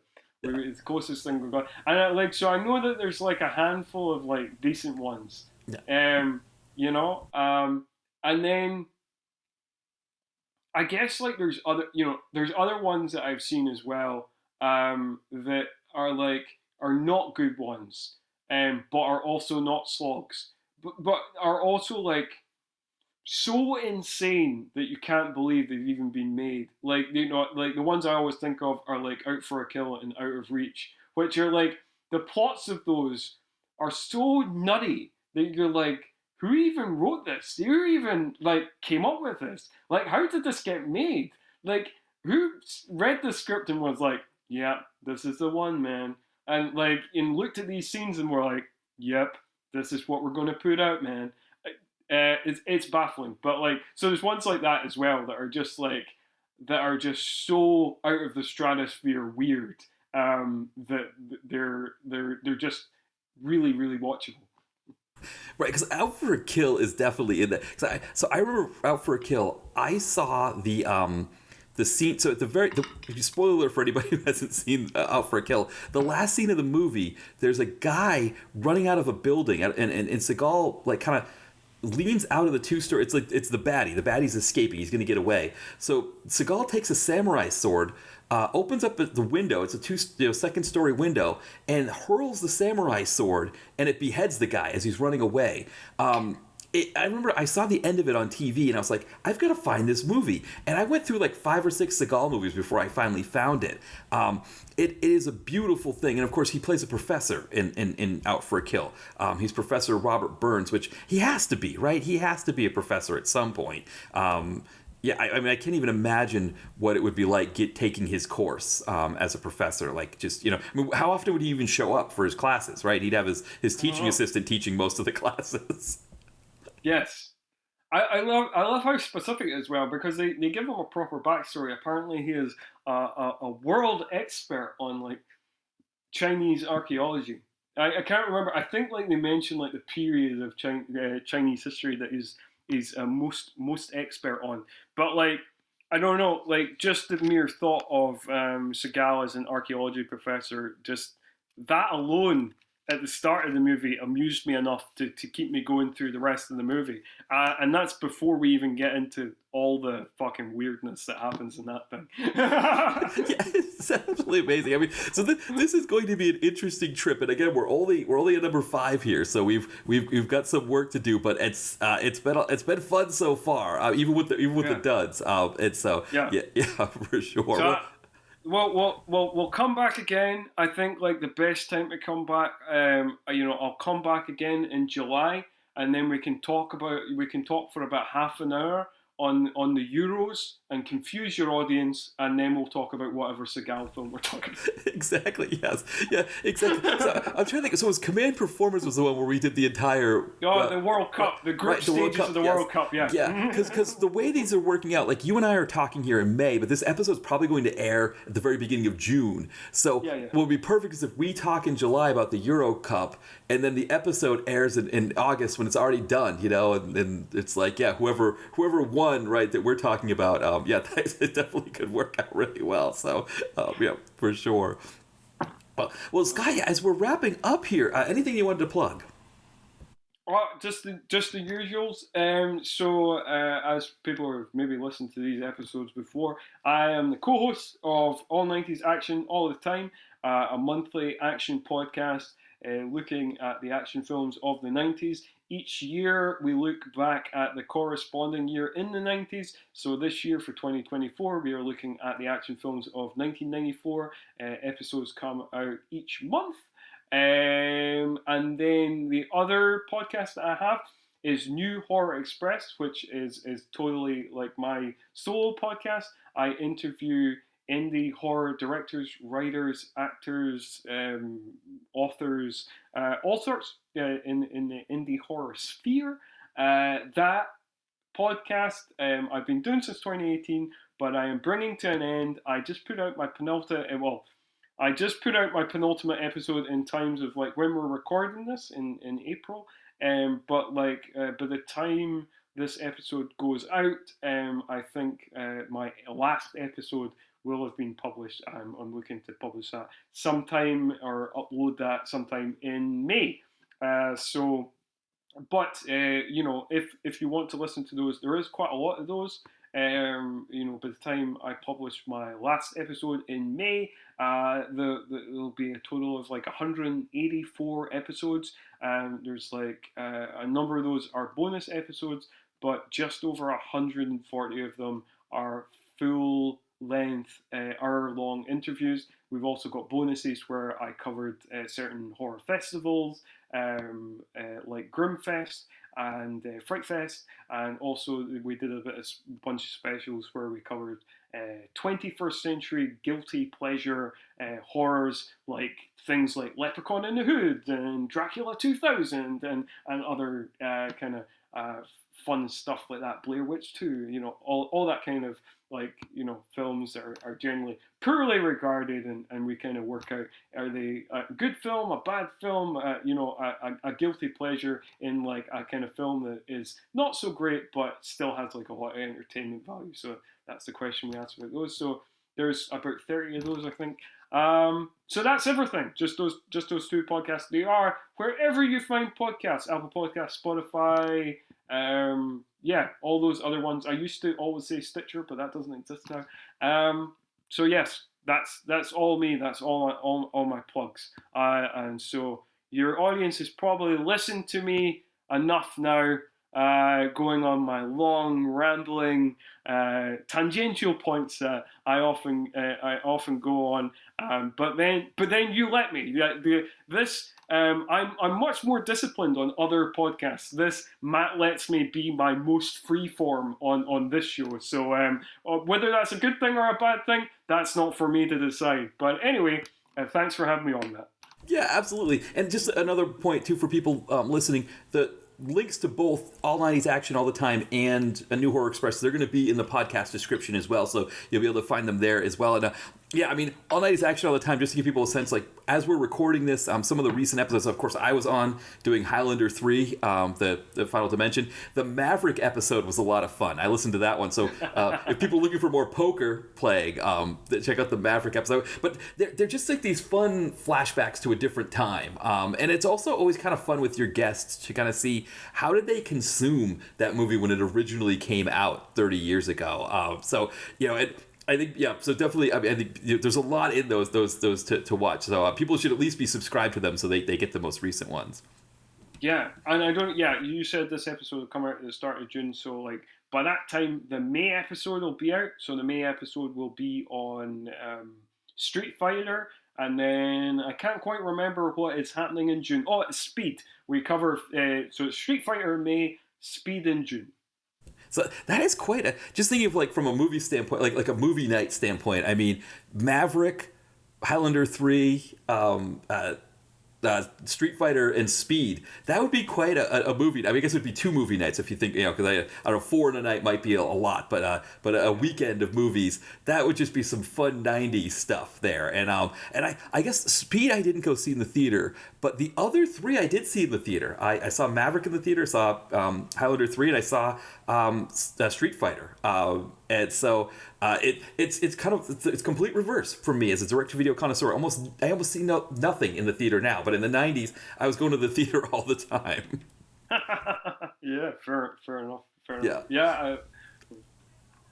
Oh no, I was going to say with the tangent thing. The very first time I was a guest on a podcast was a Drunk on VHS podcast, which I think John Cross After Movie Diner. I think he has those archives there. But John was also a guest on that episode with Mo Porn, and we just went off on crazy tangents the whole time. We just completely tangent. I had talked about how my friends went to Sunderland University for a exchange program, and they got mugged on a bus in Sunderland, and because they're a couple, they're a married couple now.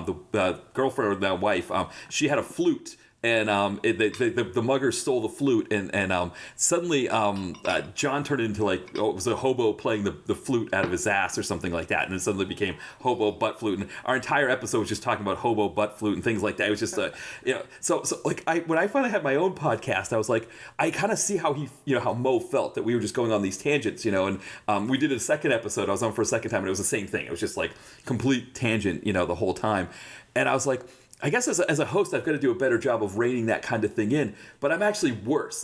It's a lot of times the guests are the ones who rein me in, who are just like, hey, we should get back to the movie, shouldn't we? And so, which I think you did one time this episode. I think you were like, hey, we should probably finish up this movie. We're almost at the end here. So yeah, I don't know if that's like a hallmark of my show. I don't know if it's a good or a bad. I think there is an element that's probably a bad. I'm sure if I looked at the analytics, it would be like once the tangent comes in, people drop off, or they, they probably would want more timestamps and things like that. But it's just like, I have trouble with the time.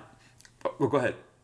Oh no, I was just going to say there's only so much time in the day, and we're, it's kind of, this is the reality of like independent podcasters when we're just kind of doing everything, most things ourselves and whatever. So yeah, yeah, it's like you said, it's the reality, because it's like I think with the timestamps, I've tried doing it, and then I'm like, but then I've got to put in my introduction piece that I do, right? Which I've gotten better about not rambling during my introduction piece, but it's like then I've got the theme song, and it's like if I add those two together, it's at 45 minutes after that we start talking about the movie, and it's always a hard thing. So yeah, but you're right. I'm definitely when it comes to tangents, I am like, yeah, I'm usually relying on the guest to rein me, which is the worst, right? Yeah, as the host, I'm supposed to be the one who's doing that. So yeah, you're definitely right there that I'm more than willing to let those tangents happen, and I just keep them too. I think that's the other thing too. I think sometimes people listen, and they're like, is he gonna, like you said, I think that you said the first time, you were like, is he gonna keep that entire conversation we had about the World Cup? And yeah, it stayed in there.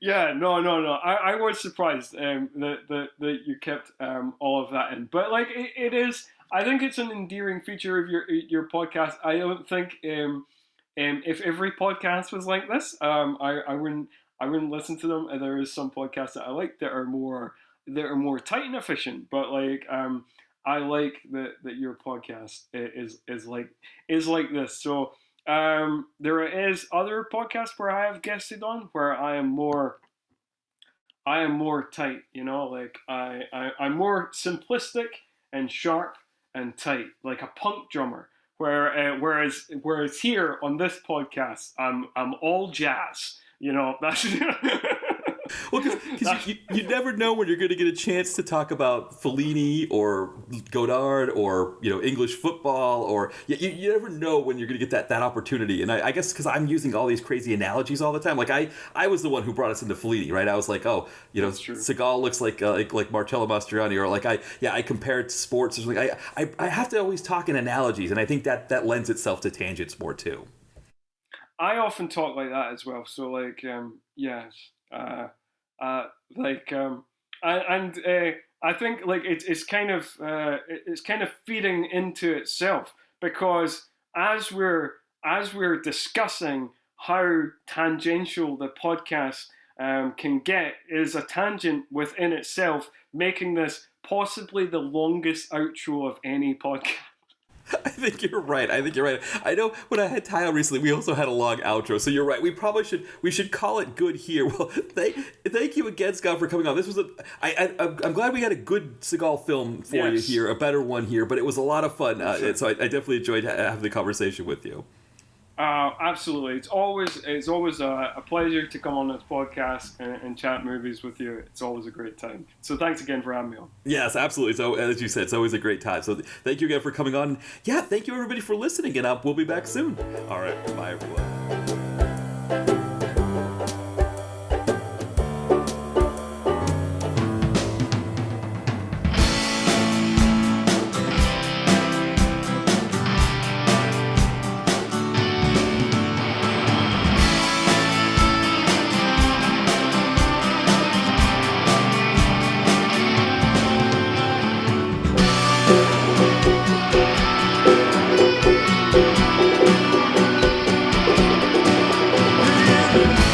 Generated